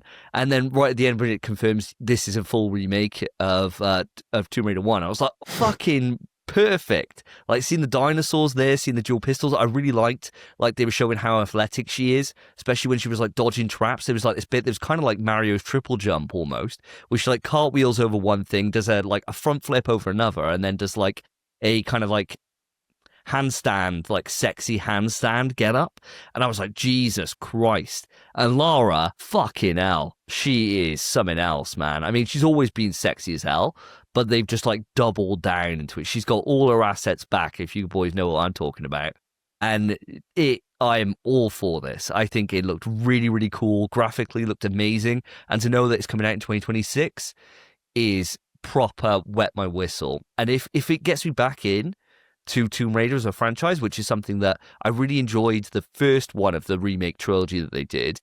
And I played the second one. I put about 10 hours into it and just didn't finish it for some reason. I don't know what came up that I kind of switched away from it.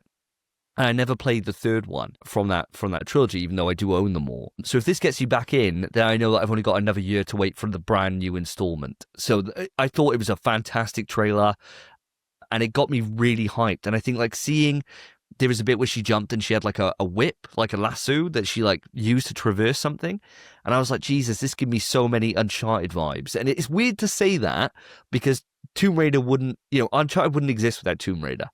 So it is very much like they are tied in that way. But it really brought me back that we haven't had an adventure game like this for a long time, since like Uncharted 4. And I'm craving it now. And this one's going to be a day one for me. 100% of this. I'm really looking forward to it. Really, really excited. Do you guys share my excitement? Spence, over to you. I'll tell you what, mate. Another potential marry for me as well. I never played Tomb Raider 1, the original one. Wow, That's good. I'll confess this. You can strike me down, whatever. I know it's a kind of a must play, but I wasn't. I suppose I was playing games around then, but I never played it. So being able to play that game with a new lick of paint, and it looks fantastic. I'm very excited. And like you, I played the first game in the newer trilogy, but then never played the other ones. But I loved that first one. I really loved it. And it is just, like you said, it's Uncharted, man. It's Uncharted, but a bit nicer to look at. So what are you going to do? What do you want from me? What do you want from me? So I'm day one for me as well. Very, very excited for it because I miss Uncharted very much as well. Yeah. Well, Glow and Play so far, is that carrying over to yourself, Mr. Hoy? Yeah, this was on my list as well. Potential Shag or sort of marry, depending on where the dice fell. But with this one, I was really excited to see Tomb Raider back because I've played the old games, I've played the new games. Unlike you, I didn't stop after one. I've played the other iterations on the newer consoles as well. So yeah, I'm a big Tomb Raider guy, and I've got the hunger now, boys. Like, I've been missing Uncharted for some time now, so I'm looking for an adventure game. So this is just hitting at the right time for me. But when we were watching the trailer, the thing that got me really interested is that it's backed by Amazon. And I think I referred to this or referenced this, didn't I, when we were on Discord? Because Amazon have kind of been they've been out of the gaming market, and then they came in with that MMO, and then they kind of like didn't really support it that well. They've been doing some mobile stuff, but this is a big IP that Amazon is backing. So is this the future of gaming with Amazon? Like, it's a strange company to be kind of linked with video games, isn't it? And to link it with such an iconic IP, such as Tomb Raider, it'd be really interesting to see where this one goes. And the game looks beautiful. So they've definitely put some money in, for sure. Yeah. Yeah, they have. And this is the thing. Normally, I'd say, like, Spence, you were saying that you haven't played Tomb Raider. I would normally say, like, go back and play it. It's a game of its time. It really is. That's the thing. I've tried playing it since. I've tried playing controls. it. It's bad. Yeah, it is tank controls in a 3D environment. It's very strange. It was strange at its time, but you know, we had no other experience of a 3D kind of 3D adventure game. Really, at that time, you know, it was like, what, 1996 or whatever it came out, something like that. So it's, it was fine. It was what it was. But I'd say you're probably best not going back, if I'm completely honest with you. I think this just looks like everything that the game could be. So as long as they nail how hard the puzzles are, which they were showing some puzzle sections, as long as they nail those, I've got no problems with this whatsoever. So I'm glad that you boys are all aligned with me on this one. I think it's an exciting year next year. It's going to be tough when we do our Fantasy Critic because there's so many great games that are already there. Now, before I go through my list of games that didn't make my list, we're going to go through our kills. And I think actually this is a harder year than the most for kills. So I do want to know what you guys have put up. And if you pick the two that I've picked, I'm kind of fucked. So we'll see, because I've only got two choices in my kills. It's the shortest of all my lists. So Spence, as always, let's go back round to you. See, I've only got two choices in my kills as well. So I can't imagine they're the same ones. I'd be very much surprised. There's probably two more games if I really think that I know I'm not going to play, so I could kill them. But I wouldn't really have a reason to kill them because I didn't hate them. So which one do I go with?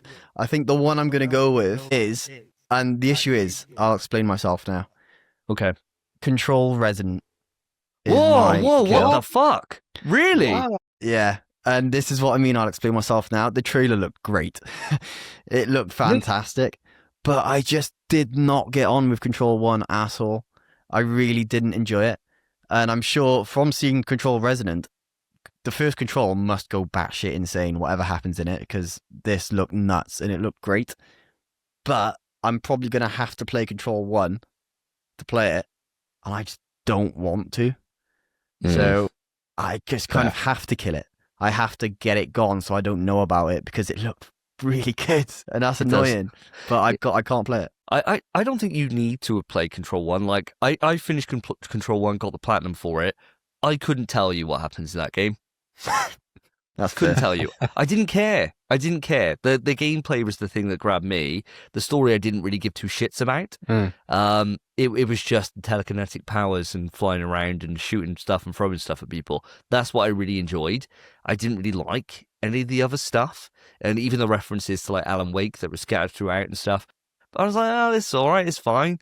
And it's only over time that I've grown more in love with the Remedy verse, right? It's only over time that that's kind of embedded itself into me a bit more. But I think you could quite easily just sit down and watch like a plot explainer video and move on.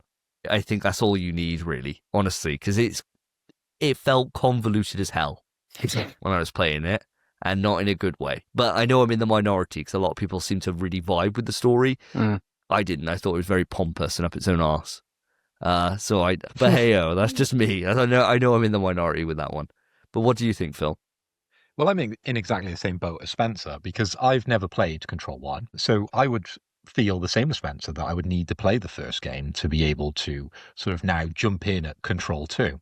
But I think we've got a little bit of time yet before that comes out, because it's April. So you could fit a game in before April to be able to play Control. If you tried, Spence, you play a lot more games. I saw your, wrapped up, the amount of hours that you boys play on PlayStation. You could definitely fit in Control before April when it does come out. But what you got to think, Spence, is that Alan Wake and Control, they were okay, right? They were more like cult following games. And then Alan Wake 2 came out, and then Remedy started to get some big money, didn't they? Because it got really popular. So now they've had all that resource to pump into Control. So this game, I think, is going to be really good. And the amount of production, the production level was super high within this announcement, teaser trailer at the show.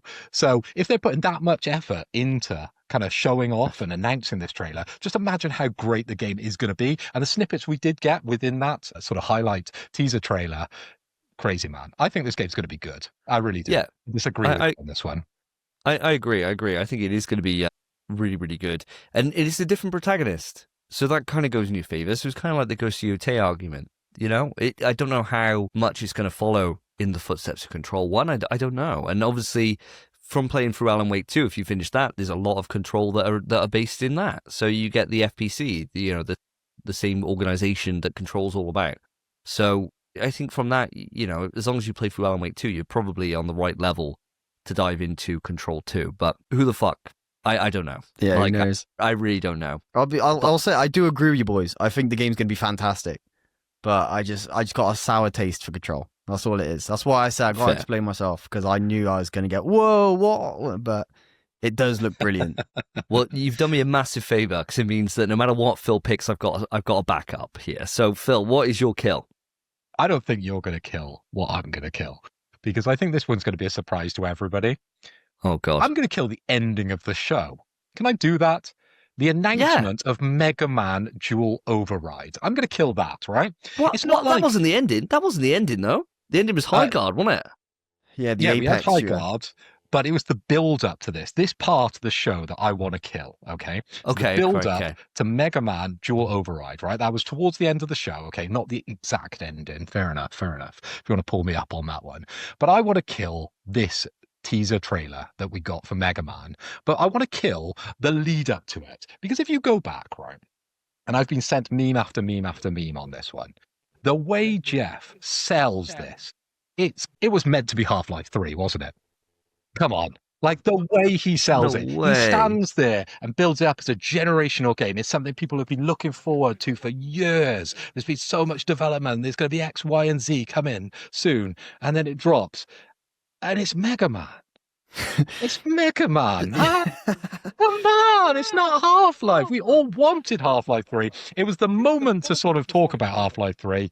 And what did we get? We got Mega Man Dual Override. And the game isn't even going to come out till 2027. Got to wait a whole year. One's fair. That's a fair point. It's all that build-up for a game you've got to wait a whole year for. And it didn't even give us a month. It didn't even give us like spring, autumn. It didn't even give us anything. It said 2027. So for us, it could be almost 2 years away, this game.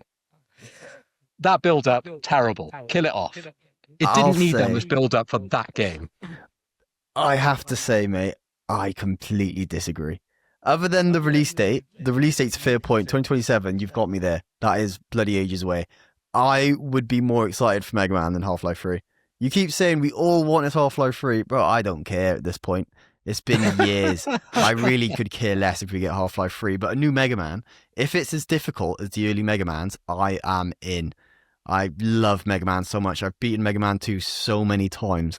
I love it. I want this game. And that it needed that amount of build-up because Mega Man is a legendary character for me. He was my Steam profile for like 9 years. I love Mega Man, bro. But Spence, it's not about the game. Like, the Mega Man game looked great. I'm sure I'll play it in 2027, in almost 2 years' time, right? I'm sure I'll play it. But it was the build-up. It was that anticipation. It's Jeff stood on stage and he knew he was going to give us a game that is yonks away. Pointless. Just have it midway through the show, not build it up towards the end of the show. I was outraged. I wanted something bigger. I wanted something better. I wanted something now. You just wanted what you wanted, mate. Not what people wanted. And If now it was I'm on a Half-Life podcast, 3 I can and it said, voice these. bro, if it said Half-Life 3 2028, you'd have popped off. Yes, but the build-up would have been And that's 3 deserved years. because it's Half-Life. We don't have the armies of people baying at Jeff all the way up to the show. Oh, Mega Man, please, I want another Mega Man installment. That just doesn't exist. Mega Man's great, and I was excited for it. Great. But as I said, it's not about the game. It's about the build-up, and the payoff was so small. So small. I think a lot of your point I would agree with. You were talking about High Guard, right? Because High Guard's that thing of like, I thought it looked fine, right? Like, I thought it looked fine. I didn't think it was a problem, and I'll play it in January, right? When that was announced. But to end the show on that was wild. When you had you had Fate of the Old Republic to open the show, a brand new like entry in the Old Republic series with like Casey Hudson coming back. Like, that's probably like the hypest thing ever. And it's like that opens the show. Why wasn't that at the close, And you could have opened with Mega Man or something like that. Because I completely disagree with you in terms of like Mega Man fans have been waiting since 2018 for Mega Man, and he's like Capcom's face. He's one of the. Whenever you think of like a Marvel, you can't argue that Capcom's Mega Man is at the same level as Half-Life 3. No, he's not. But He's not saying we're that. not getting Half-Life 3, bro. It's not happening. Why would you announce it? It is happening. It is happening. When, It is bro? happening, It's been happening for 20 years. Exactly. It's just going to keep on happening, mate. But if it wasn't Half-Life, right, it shouldn't have been Mega Man with that build-up. It definitely shouldn't. Watch it back, honestly. I will, and I'll pop off again, bro. I thought the trailer looked cool. You're the one it was made for. I think honestly it was like a worthy thing to hype up. It is one of those franchises that's a proper iconic franchise that Capcom be doing nothing with, and so I was hyped, man. I was hyped in that, and I thought that was fine. I think it's the High Guard announcement for me, where it was like a brand new thing. It's going to revolutionize shooters and blah blah blah, and then it's like, oh, okay, it's a hero shooter. Yeah, I agree with that. Okay.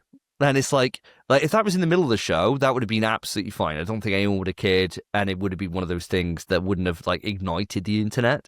But with the end on it, and it's like this team worked completely in secret, made up of ex-devs from blah blah blah, totally gonna re-envision shooters forever. And then it's like, now let's see a trailer that's generic as hell. And the only bit that I thought was cool was when they went onto horseback, and I was like, this is cool. And I'm not a hater of High Guard at all, right? Like, I'm really not. Like, the internet seems to be totally against this and calling it like Concord 2. I like Concord. So I'm probably going to enjoy this, right? This is the problem. Yeah, but we want Concord 1 back. We don't want Concord 2. It's fine. So, but I get your point if you're talking about like the end, but to pick on Mega Man like you're doing, I completely disagree with you. I think Mega Man. It's the build up to Mega Man. It sounds like it's Mega Man, bro. The build up to Mega Man. I like Mega Man. I'm going to buy Mega Man 100% in 2027 or whenever it comes out. I'm going to buy it, but it doesn't deserve that build up, especially for what we actually got within that trailer. Fair. Waste of time. All right. Well, I'm glad about this. So I got two choices to pick from here, and I'm picking the one that was number one on my list, which is Animo. So you might want to relook at this one, boys, because I unfortunately did rewatch this trailer. This is the creature collecting game, and my exact notes are looks gay as hell. That's crazy. It looks gay as hell, this game. So it's like that game that, what did Pokemon try and sue? Power World, right? It looks like Power World, but even like proper sneaky. You know, like it's about these cute little dogs and you're like capturing them and catching them and you're playing as like an anime girl or whatever. Not for me whatsoever. I know there's an audience for this, and fair play to you if you enjoy these kind of games. More power to you. You play them. It's not my cup of tea. It's not my bag. And therefore, it's getting straight on the kill list. I'm seeing you guys now furiously Googling this game. I'll give you a moment to I can't be able even to look see it it. up. I've looked on 2 websites now, and it's just not on the list. Animo. I'll pop it in the come straight chat. up for me, and it's exactly as described. It's a bunch of fluffy little puppet things. I was going to say Muppets, but I like Muppets. With an anime girl with a big hammer, it looks like in the photos that I'm seeing. Monster training. So, yeah, this one passed me by. I wouldn't even remembered it. It's only because you brought it up in the show that I've had to Google it and bring it into my memory. Terrible game. But yeah, there's got to be an audience for this type of stuff, right? Because it gets shown. And how much was it SWAT at the Game Awards? It was something ridiculous, wasn't it? 3 minutes was like $1 million. $1 million to get that sort of exposure. And now we're putting it on blast on our show. Yeah. That's what they're getting for that For £1 million or bucks. But we're always wrong on these though, right? Like we always hate these kind of experiences and then we're always surprised whenever they're like being played by 20 million people, right? And I'm going to say the same thing I said before. I'm if anything, I'm consistent in my thoughts. The people that play these games should be put on a list. Unless you're like a kid or like a young girl or whatever, it shouldn't be for you. It shouldn't be like a 30-year-old man with children of his own playing a game like this. Like it just shouldn't be allowed. And I'm making a stand for it. It's another game hitting the kill list. Do you think, like when you play certain games or you look on websites about certain games, they ask you for your age and you have to be over 18 to, go on the new Resident Evil website, for example, right? Yeah, yeah. Do you think in this one, if you put your 35 and male, they're like, we'll send you back. Like they do for Roblox now. So Roblox has like an upper age limit on it. Yeah, they've put in like upper age limits and stuff to try and protect children. And so you get put into like different segregations that you can't play with kids if you are, like as old as you are. And so it should be that here. It should be that here. Yeah, definitely Thank should. God. They should do that on Scrabble for African men, because the amount of African men that seem to want to message my mom when she's playing Scrabble. Oh, really? Yeah. She gets a lot of that, right? She plays. That's why I've moved her on to Block Blast Boys, because there's no chat on Block Blast. But on her iPad, she's got Scrabble installed. The Scrabble app? Yeah. All you've got to put is like female, a woman of age as such, right? And all you get is just these messages from men. And it's just all African men trying to, get into a pension. Trying to scam her. It's ridiculous. So they need that on Scrabble as well. They should have Scrabble devs, if you're listening to this, implement. Get the Roblox parental apps on. You need to protect my mum. Region lock that shit. Yeah. Jesus Region Christ. lock. That's what they Region need. lock. Yeah. That's what it needs. Lock them down to Africa.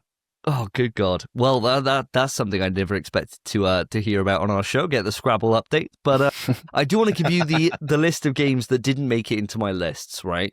And I'm only going to go through the Shags and Marries. So my Shags that didn't make it were Coven of the Chicken Foot, which was that Baba Yaga game. That game that we were like, this bound to be called Baba Yaga, and it wasn't.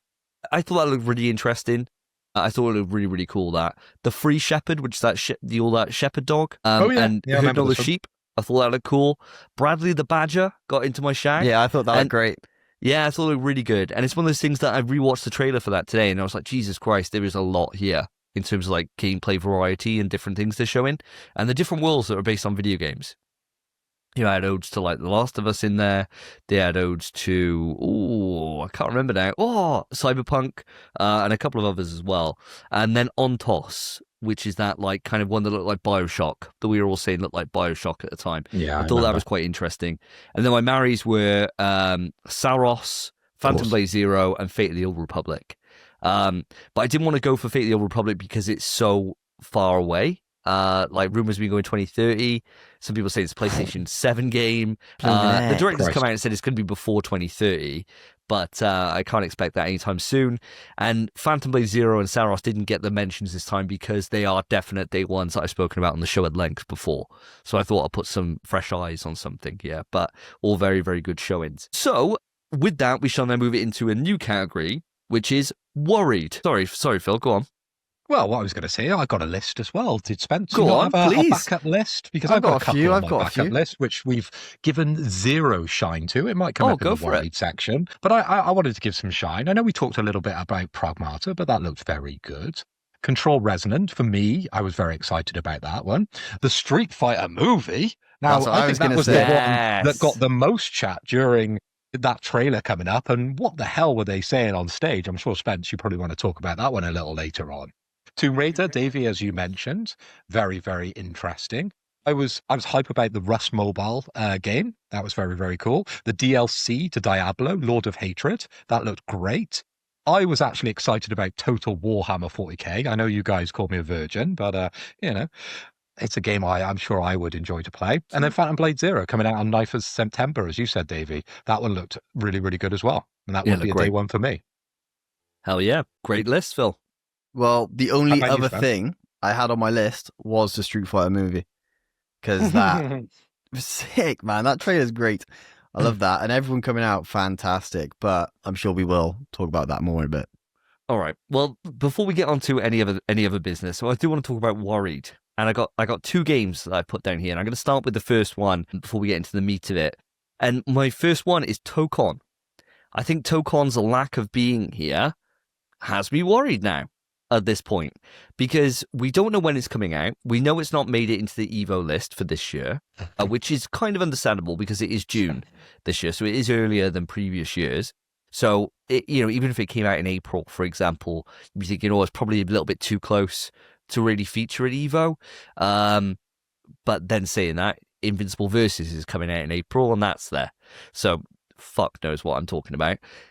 I just think not having it here now and not getting the 2, 4, 8 characters that we were kind of expecting is getting me concerned at this point now.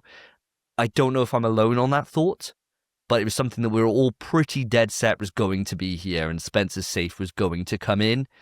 How do you take Tokon not being here, and is that putting worry beads in your mind? Does it mean we've got shots? Because I bet there was going to be 2 characters. I think, Spence, you bet there was going to be 4. I think you said 6. Was that right? And we said if there was any other number, we'd all get shots. Yep. Yeah, It And is the a number shot. was 0.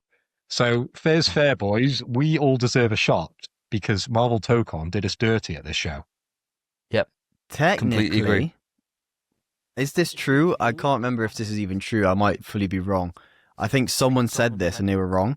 Technically, 0 isn't a number, it's the absence of a number. Is that a little bit like black's not a colour? I guess so. All white. But 'cause I'm it's all pretty the sure, colours. I Yeah. think whoever it was, I'm pretty sure this was like Ludwig on a stream ages ago, but I'm pretty sure then he Googled it and the first thing it said was 0 is a number. So I might just be wrong. I might be wrong, but I'm wishful thinking, boys. I'm wishful thinking. No, I think Shot. I agree. I think we take a shot for this. And we were so adamant we were going to get it here. I think it was so safe. With its lack of inclusion here, we've all taken a shot for this, which is great. Thanks a lot, Tokon. Does it get you worried, though, as well? Phil, I'm going to come to you first. It does get me worried because we all wanted this. We all anticipated this. We all had shots on the line for it, and we're going to drink those shots down in a couple of episodes' time. But what I'm thinking is, because it's a fighting game and the budget's involved in getting involved in this show and being featured with this show, maybe it was just too much money to be featured. I know they've got the backing of PlayStation and they've got the options now to be at State of Plays. Why not just hold on for the next State of Play to release their characters? And then they could do a bunch at one time. Why pay that £1 million or whatever it is, $1 million, to be able to feature at this show where, we're splitting the market a little bit, aren't we, with the Game Awards? There's a lot of general fans there as well. Are you really going to be attracting those to sort of fighting games? I don't know. Is it the right place to be showing fighting games? I don't know if there was a really big presence there at the show. So maybe it wasn't the right place for them. And maybe the choices were made that they just thought, this one, we're going to wait for the next show. I do find it weird that, you get Invincible Versus showing their own original character there, and they were able to pay for it. And PlayStation did put money down because they were there with 4Loop, which was shown, which is that new Bad Robot partnership that they're doing, which was going to make news for this episode, but obviously it was shown here in full. So I don't know. I can't really excuse it, I can't. I'm searching for excuses. I don't really want to excuse it. I think that if they had something to show, they probably should have gone here. And they didn't for whatever reason, unless PlayStation, as you said, unless they are doing a fast follow and we're getting a state of play in January, but it will be kind of out of character for what PlayStation do. I see this now, and you wait. You wait, there'll be a fucking announcement of a state of play later this week now. Yeah, of course. Something like that, right? It always seems to happen whenever I say some shit like this. But we've had no fires burning. There's no smoke about there being a state of play being shown anytime soon, and normally there is. And we've had nothing. So I don't know. It gets me concerned now. And unless this is coming out very late 2026, which I didn't expect, I would expect to start seeing some character shit, and we just have not. Have they done anything at any other show outside the PlayStation-owned shows? It was originally shown at I think Summer Games Fest, yeah. Okay, so it has been at a Jeff show before. Okay. Well, that adds weight against my argument there that Sony would have somewhat, controlled where they were going to show their characters. Yeah, it's a tricky one. It is a tricky one. I can see, if they don't have anything to show, they don't have anything to show. But it was just such a safe bet that I thought you were so in on the money for this, Spence, that it's just shocked me it not being here. But does that get you worried, Spence? I would say it's a surprise it wasn't there. It definitely is a surprise, and it's a damn shame because I'd love to have seen more. But like Phil said, it is a fighting game. I don't think it speaks to that audience. And there's an absolute plethora of gameplay for people to watch at the minute, with the closed beta recently just ending. And it was 3 full days of people recording footage and putting it out. The only thing they could show is new characters. And I don't, like you guys said, I don't think it's worth paying $1 for it. I would say I'm worried about it, but I've just played the beta and loved it. I know this game's going to be great. So I'm not really worried at all. It might be a long way away, and that sucks, but it's not the end of the world. I got so many games to play. Honestly, it's fine, because once this game comes out, I'm going to have no time. So I'm happy to wait. So I'm not worried about it at all. I think it's going to launch. It's going to be great. We're going to see characters eventually. Take your time. Keep doing more betas. I'm happy. Fair enough. Well, we'll move on to the big worry bead that I put into this category, which is Resident Evil 9. And so we've discussed the trailer and said how hype it is. But in terms of the messaging that came out after, for those that aren't in the know, the messaging was that the campaign's going to be split pretty much 50-50, in that you've got Leon and Grace. Leon being more action route, and Grace being the classic survival horror style. How do you feel about that, boys? Because we all had a very collective moan, and we're all like, oh, fuck, after we watched that trailer. So do you still feel that way? Are you still a little bit concerned of this style that they're going down? Or is our initial reactions unfounded? Phil, just like before, I'm going to come to you first. Spice it up. I think I was just a little gutted that it was Leon, more than actually being disappointed that we're going to get some action elements. Because I think Resident Evil 4, they did it so well. And I enjoyed that game. I really enjoyed the remake. I didn't enjoy the original, as we spoke at length on many episodes of the podcast. But Resident Evil 4 remake, I really, really enjoyed. So they're doing the right thing here, I believe, in having a mix of the two genres that people are screaming out for. And I know on Discord, Davey, we sort of discussed this briefly, and you said the last time they did this, what was it, Resident Evil 6, where they tried to please everybody? Yeah. And they went in so many different directions, and they kind of diversified their portfolio too much, and they it just wasn't really what we all wanted, but it was everything we wanted, so it pleased no one. I think with this game, doing 50, having Leon and just having more Resident Evil 4 and pleasing that fan base, and having, Grace do the Resident Evil 7 stuff, I'm not that worried now, looking at it now. I think at the time, my disappointment was purely because it was Leon, not that we were going to get over amounts of action within this game. What about yourself, Spence? Do you follow along suit? I'm actually completely opposite, I think. I'm happy with it being Leon. It's nice to see him. He's a handsome chap. He serves his country well. I love Leon. The action, though, I didn't want. I've been so excited for this game because it has just looked like a proper horror experience. And when Capcom focus on the horror, like they do in certain sections of all the other games, like House Beneviento and, well, just bloody, what's her name? Marguerite. Yeah, Marguerite Baker in 7. Yeah, brilliant. They're so bloody good. But then the rest of the game isn't that. And I thought this was going to be like our first game where all of it is quite shit your pants scary. And I wanted that. But when I really think about it, because this did diminish my hype a lot, when I really think about it, the action elements make the horror bits stand out even more. And I think I might be okay with it. Because in Village is quite action heavy. And then House Beneviento absolutely shines because of it. Whereas if the whole game was like that, it wouldn't shine as much.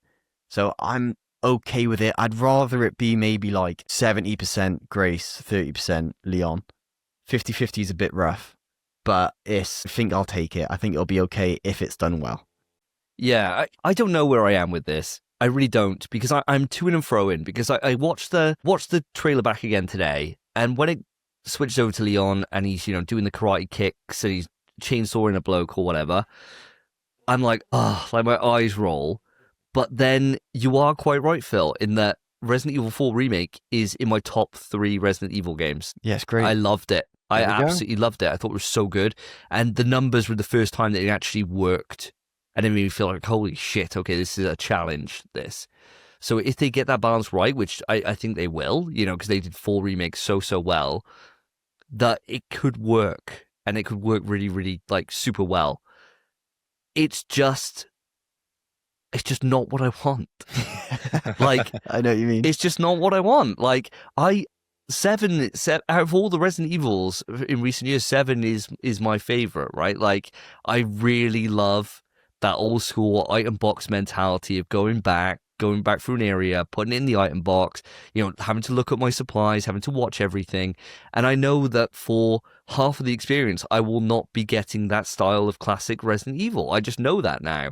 And the bits that stand out, like you were saying, it can make, when you've got like bits that are highlighted for sections, it really does elevate them. And I agree with you, like 8 has Benevientos to stand out of that entire game. For 7, it's definitely Marguerite's whole section where she's kind of chasing you.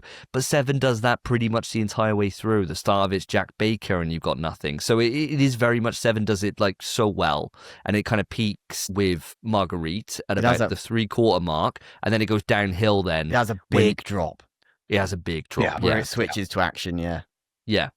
Whereas 8 on the action side peaks when you're playing as Chris for that one level. And you're like, holy fuck, this is a cool little switch where these enemies that have been a real challenge and now you're just blasting through, right? And I really liked that. And it was like for a 10-minute section. So it like really stood out for that action bit. But I just didn't want this. I wanted like Leon just to be there, but like I didn't really expect to be playing as him. I didn't really want that.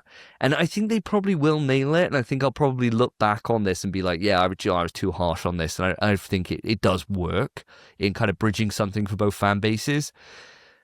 But I was kind of looking forward to having a fan basey game that most of the fan base, like newer wise, probably wouldn't enjoy as much. But me as a classic player would. I thought it was going to be that. And it does get me concerned in how well the balancing act will work. And I probably shouldn't be worried because Capcom haven't really let me down in the Resident Evil front for quite a while now. But it does pose a question that I didn't think I would need answered. I thought I was just in this and for me, it was definitely my cup of tea. And now there's the chance that they could fuck it. Yeah. Which I didn't think there was before, So I think that's why I've put it in like a worry category, even though it very much could well be, and hopefully is unwarranted concern. But I can't help but shape the fact that there is that concern there. But Phil, it looks like you've got something to chime in on this. Yeah, I'm pretty sure when we were watching the trailers for Resident Evil 4 Remake, and we were thinking, oh, this looks really spooky. This could go in a slightly different direction. And then it turned out it didn't. It just went in more action, but just did it a hell of a lot better. Do you not feel now with this new game that you're really going to get that mix of the two best kind of elements of Resident Evil? If they can balance it, this game is going to be amazing. But if they can't balance it, it's definitely going to fall on its face. So it's putting itself in a difficult position, isn't it? It's, again, either going to please no one or it's going to please everyone because these are the two best elements of Resident Evil. There is that, yeah. I mean, that's the hope, isn't it? And this is the tightrope they've got to find themselves walking along now, is how do you balance that so that both sides of the camp come away really, really enjoying it. And I think what made Resident Evil 4 Remake work really well is that it was still quite tight when it came to resources. So even though there was like a lot of shooting and stuff, there were times that people were running extremely low. Like I never felt comfortable, and especially in like the Ada Wong DLC, there was parts in that I had to redo boss fights like 3 times because I was just running out of ammunition during my time with it. And I think that was what they really nailed so well in how they balance that. I don't know. I mean, seeing Leon with a chainsaw and effortlessly mowing down people, it does. I don't know. I don't know is all I'm going to say. I'm not as confident in being like, this is probably going to be one of the best, like, Resis. Like, from what I've seen before, I was like, holy shit, this could well be, especially having the first or third person kind of choice, that you could play it how you want to play that. I'm definitely playing it in first person. Leon, I'm going to play in third person. Like, why the fuck would I ever play that in first? Yeah, I completely agree with you. 100%. So, yeah, it's just, I got to go back to saying what I've already said, but I think they've just got a balancing act to do now, where they didn't before. And whereas there was probably a lot of people watching the original like footage and stuff and being like, I don't know if this is for me, maybe this isn't my Resident Evil, but it was mine, you know? And so that's why it's like, we all want what we want. I want Half-Life 3. Yeah. It's a tricky one. I don't know how much more I can say on this. I agree with you, Davey. I agree with you wholeheartedly, really. I didn't want action, but I'm not worried, Migs. Capcom have just been nailing it. It's been really, really good, and I trust them to make a good game now, especially after like all the remakes. I think 3 remake is one of the most fun ones. Three's fine. Yeah, it's a good game in its own right. It's just not a patch on the original. I think it's the most replayable Resident Evil, but it's the only one I have replayed. Really, yeah, it's short and it's fun. It's a fun game, but since that's kind of been the only one that's not been high. 2 remake was great. 3 remake's good. 4 remake's fantastic. 7's brilliant. 8's brilliant. I'm all right. I think I trust Capcom. I think they're going to do a good job. I think it's going to be what I want from the action bits, like you said. Limited resources, so it's still a bit of a struggle, and just darker environments. And then it's still a bit spooky. And then that's fine with me. I'm happy with that. I just don't want it to be half a game of the Chris section of Village. If it's that, I'm fuming. No. Yeah, Leon really needs to be put at peril, I think, in this game. He needs to have some sort of threat, doesn't he, that really takes it to the next level. It can't just be him just running around karate kicking everybody just for a bit of fun, because who wants 50% of the game like that? There's got to be a part where he loses everything and it's all on the line and all the pressure because of what's happening with Grace. Think about all the kind of parts of older games where you've had to look after someone with Leon. It's going to be that, but a whole game of that. Now, was that really people's favorite parts of the games? Wasn't mine. I don't know about you guys. No, mate. No. But now we've got a whole game of that. Yeah. We'll see. I mean, there's a lot of questions to answer now, isn't there? And as you said, Spence, we probably should take away from this that Capcom haven't done us dirty with this franchise for a long time. Hopefully, this isn't the misstep, right? We've been kind of saying every time we get to like a Resident Evil new coming up, we're like, is this the downfall? Because they can only hit it so many times before then there is one. Is this the downfall? And I would never in a million years before this trailer have thought that this game could be that downfall. Yeah. But there is that question now. There is that question, that concern. But we don't have long to wait, boys. And I think we are probably going to get a demo before it's released, so we can try it for ourselves and see what we're in for. But still, I'm sure we're still going to walk away and be like, yeah, it's our game of the year next year. Yes. Well, GTA comes out, but yeah, maybe. Yeah, true. It's got some competition next year. But there we go. So, other business, lads, any other games or any other things you want to discuss? I think we touched on quite a lot when it comes to this. We've even touched on like High Guard and those kind of talking points. But are there any other topics or any other games that you want to talk on, or anything else for the show? Over to yourselves, lads. I think we should talk about the Street Fighter movie. Seems we've touched on it a little bit. Man. Yeah, I yeah, think we I'm should down. talk about how we felt after seeing the full cast or most of the cast, because I don't think 50 Cent was there, was he? He He's was probably never off on coming. tour. No, probably in the gym doing pull-ups or something, because he needs to look his best to be Balrog, doesn't he, for the new Jack. movie? But quite a lot of them came out on stage, and yeah, they said some things, didn't they, Spence? They said some things, mate. Yeah, it was crazy. Blooming out. I can't even remember exactly like verbatim what it was they said, but it was an absolute Mortal Kombat diss. Yeah, it was something like really, really excited to see the Mortal Kombat guys. They've flown halfway across the world to be here. Come on out, guys. And they're like, they not fucking here. Yeah, They don't love care you. about you. They don't care about you. They couldn't even bother to show up. It's insane, bro. That smoke. We haven't seen anything like that in years, like Long between games or movies, even. How weird, but so sick. And that It felt trailer as weird, well. The didn't it? trailer was so good. I'm actually so excited for this film. I think I said this in our group Hmm. chat, but for me, I think the vibe of the trailer when it started, I was like, oh, I don't know what vibe they're going for. And then as soon as I saw them beating up the car, I was like, I get it. Yeah, I get it. It's going to be fun. Very much, it's tongue in cheek. It knows it's not serious. And I think that's the best thing you can do for a Street Fighter film. And I got to say, for most of the costumes and the casting, I'm on board with. That guy they got who's playing Zangief, who's the same guy from the latest season of Reacher, is a fucking unit. And Yeah. so to like bring him out and he's like fucking nearly 7 foot by the looks of him, and he's a brute. And it's like, Jesus Christ, how did you find a guy that does embody Zangief? He was and on the it's mist, like, to be fair, mate. yeah, he was massive. And I was like, dude, what great casting. Like, I really like what they've done with Blanca. I think he looks great as Jason Momoa. Like, I think it looks really fun. And, you know, all Ken, like, I think they all look great. So I'm fucking in for this. I think it's going to be a right laugh. I think it's something we go as a group to watch. And I think we'll be very much like laughing with it because it knows it's not serious. You know, if it was trying to be serious and this is what they put out, we'd be like, oh my God, it's a welcome to Raccoon City moment again. But because they know what it is, and I'm vibing with it, I really think this was a really impressive trailer. Sold me on the movie for sure. Yeah, it was cool to also see, what was it, Cody Rhodes? I think he's playing Guile. Yeah, And he looked got great. Roman Reigns as Akuma. And every time they get like a wrestler involved, they've got to do their signature move, haven't they, in the movie? Because we've seen rock bottoms in movies before. I think he did it in Doom when he was in Doom Yeah, all those years ago. Yeah, So, he of course, did. we're going to see a spear by Roman Reigns. We're going to see the Cody Cutter doing when Guile's on screen.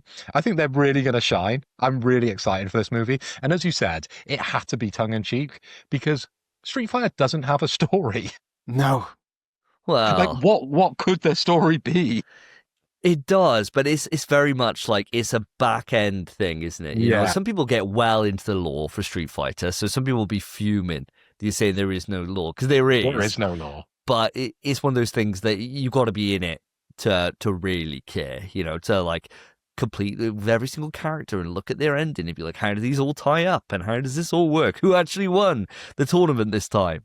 Like all that shit. You got to be really kind of obsessive almost to really care. No, I think it's very much, it reminds me, I'd say what it reminds me of is the Mortal Kombat films from the 90s.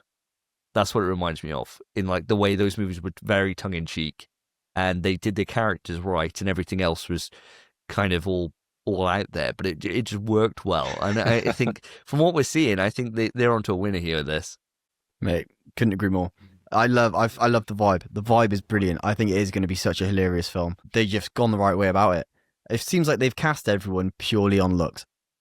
Perfect. But that's what I want for this. Perfect. Yeah, brilliant. Class. Brilliant. I'm really excited. Did we get a date? Do we know when it's coming?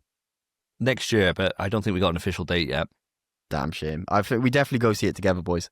I think it's going to be an absolute laugh. And it'll get me back into Street Fighter 6, I think. Well, if Tokon's out, maybe not. But it'll be good. Yeah. I'm looking forward to it. Yeah, be a fun one. Be a fun one. Any other business, lads? I'm going to put a bit of support out for High Guard before we Okay. go. All I right. think, Okay. agreed, generic arse trailer. I think the only reason it was the finisher is because it was a complete secret, and that doesn't happen anymore. No games are secrets anymore. They always get leaked or rumored, or there's an insider information, all this bollocks. This has been a really well kept secret, and it did look quite fun. Generic, sure, but it looks good. I'm happy with it. I do agree it shouldn't have been the closer, but I see why it was. Yeah, I think the studio behind them have got a lot of pedigree, don't they? You know, when they're talking about like Apex and Titanfall devs and all that, I think there's pedigree there to be like, right, okay, well, they know how to make a great shooter. Awesome. I'm up for checking it out, definitely. You know, it's January that it comes out, free to play. Why wouldn't we? We're not playing a shooter at the moment. Why wouldn't we give it a go? The choice of when they put it at the end was a mistake. Like, it really was a mistake. And even though it has been a very, very well-kept secret, you could have quite easily put that in the middle of the show and everyone would have moved on, right? And it still would have got the kind of the buzz and the hype, I think. But to end on it, when you've had so many great announcements that could have been that ender. Yeah.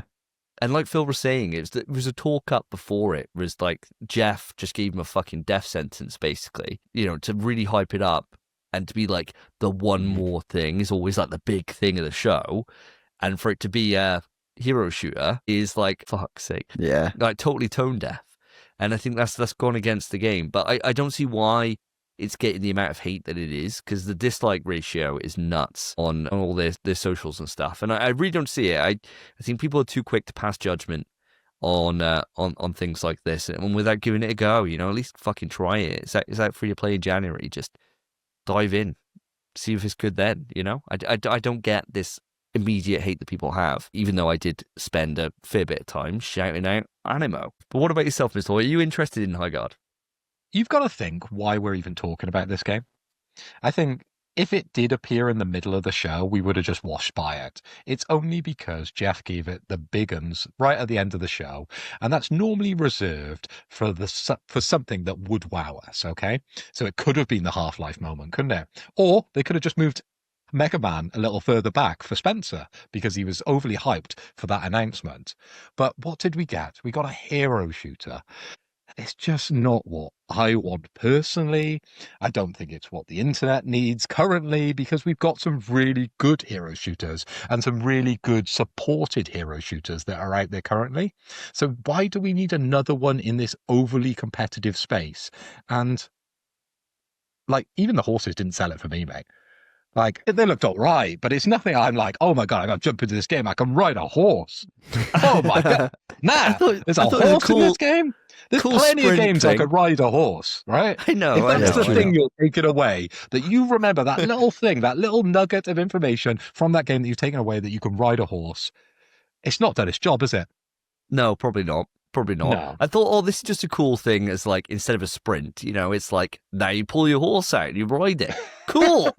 Right? Like, I thought, oh, this is a cool little unique way. Instead of being like a super sprint or whatever it is that most games have, I thought it was quite nice. It shows that the map's going to be quite large to be able to go onto horseback. But, and you could shoot from it. I thought that was all cool. Hey, wow. I'm clutching here, bro. I'm clutching, all right? I'm clutching. But as I said, the only reason we're talking about it is because it's at the end of the show. And did it deserve that position? In my humble opinion, definitely not. Definitely Agreed. fucking not. Agreed. Put it in the middle of the show and we wouldn't have even talked about it. Probably. Yeah, you're probably right. You know, put Tomb Raider at the end.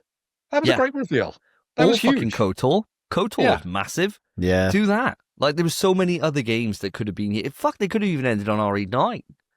Like, yeah, they could have, mate. They could have. They've shown RE9's been shown to death, mate. I know, but the Leon reveal's hype, bro. It would have been hype if everyone didn't already know. True. Very true. Very true. If the one more thing was Leon, I'd have been like, what you... I know. What do you mean one more thing? We hear about this for months. Should be Megaman, shouldn't it? Yeah. Yeah, Megaman. Yeah, that'd be sick, bro. 2020. All right. That'd pop off, bro. Well, I think with that, we shall bring the show to a close. I think we've covered quite a lot here. Audience, I want to say we haven't brought them up here, but thank you for everyone that did submit your predictions for the Game Awards. If any of them had come in, I would have been pulling them up here and reading them out. But you're all with us. You're all wrong. So I'm glad it's not just us, right? I'm glad it's not just us. But no, thank you ever so much. Thank you for listening to the episode. It's been a different one today because obviously we haven't done a quick news, and we're recording this separately. We're doing this first, and it's from this discussion that I'm realizing that we don't need a quick news. So it's been a very different show compared to other ones. And we will be back now on the next episode, which I believe it's going to be a bit of a break, because if I'm looking at the calendar and I'm doing this live right now, audience, looking at it, our next recording session would be on Boxing Day weekend, and we are not recording then. I ain't doing that. So we will be back. We will be having a couple of weeks break, and we'll be back to you in the new year to then open up in January with our game of the year. And that gives us enough time to be able to play through some of the great games that have come out across while we got time off with the holiday season. And we'll be back with you then for episode 127 at the start of January. So I hope you all have an absolutely lovely Christmas. Hope you have a great time with your family and friends, and just get all the presents and all. I hope you've been a good boy and you're on the nice list, right? And you're not on the naughty list. Yeah, all good girl. All good girl. All good girl. All good girl for the 0.2%. All good that's person. out there. Just a good person. Yeah, good. I hope you've been a good person. And we will see you in the new year. It's been an absolute pleasure to podcast with you boys. Phil, thank you ever so much for joining us all the way from sunny Orlando. Thanks for having me. Absolute pleasure. Audience, if you've enjoyed the episode, there's a number of ways you can let us know. You can write into the email, pswetrust@gmail.com. You can hit us up on any of the socials, and you can interact with us there. And we will include any questions that we have for Game of the Years. What are your Game of the Years? Let us know, and we'll compile them all up, and we'll put a list in for the next episode, because the next episode will not have quick news, won't have an opening. It will be our discussions for our top 5 games, and that is it. So it's going to be a short, sharp one. I say short, sharp, they normally go about 2.5 hours. Yeah. So that's why we're not including anything else. But let us know. Put your list in, and I'll make sure to bring them up. If you've enjoyed the show, then you can also put ratings on for us. We are pushing our Spotify ratings. Thank you for ever so much. We're holding strong on a 4.9%. And we had our Spotify stats through for our wrap. And I want to say thank you all ever so much, because we had 999% growth over the last year from Spotify That's a hell alone. of a growth. It's sick. Hell of a growth. It's absolutely insane. So thank you to everyone that had us in your top 5s, your top 1s, your top 3s. Appreciate every single one of you for the support over this last year. We do the show for you completely free. We don't have a Patreon. We don't ask for anything from you. Only thing I will ask is that if you haven't put a rating on for us, please do, and go over to our YouTube and put a subscribe, a like on there. It really, really does help us, and it will continue to keep doing it free as long as we can. So we'll absorb the cost for all this. We just need your little support in that way. Thank you ever so much for listening for us on episode 126. I've been Davey. I've been Phil. And I've been Spencer. Take care, guys. Peace. In PS We Trust is hosted by Davey, Phil, and Spencer. You can write into the show via our email, pswetrust@gmail.com. Our Twitter is @InPSWeTrust. To find each of us online, follow our Twitters, @SSJDavey, @PhilipHoy, @SpenPie_. Thank you for listening. Take care of yourselves, take care of each other. See ya.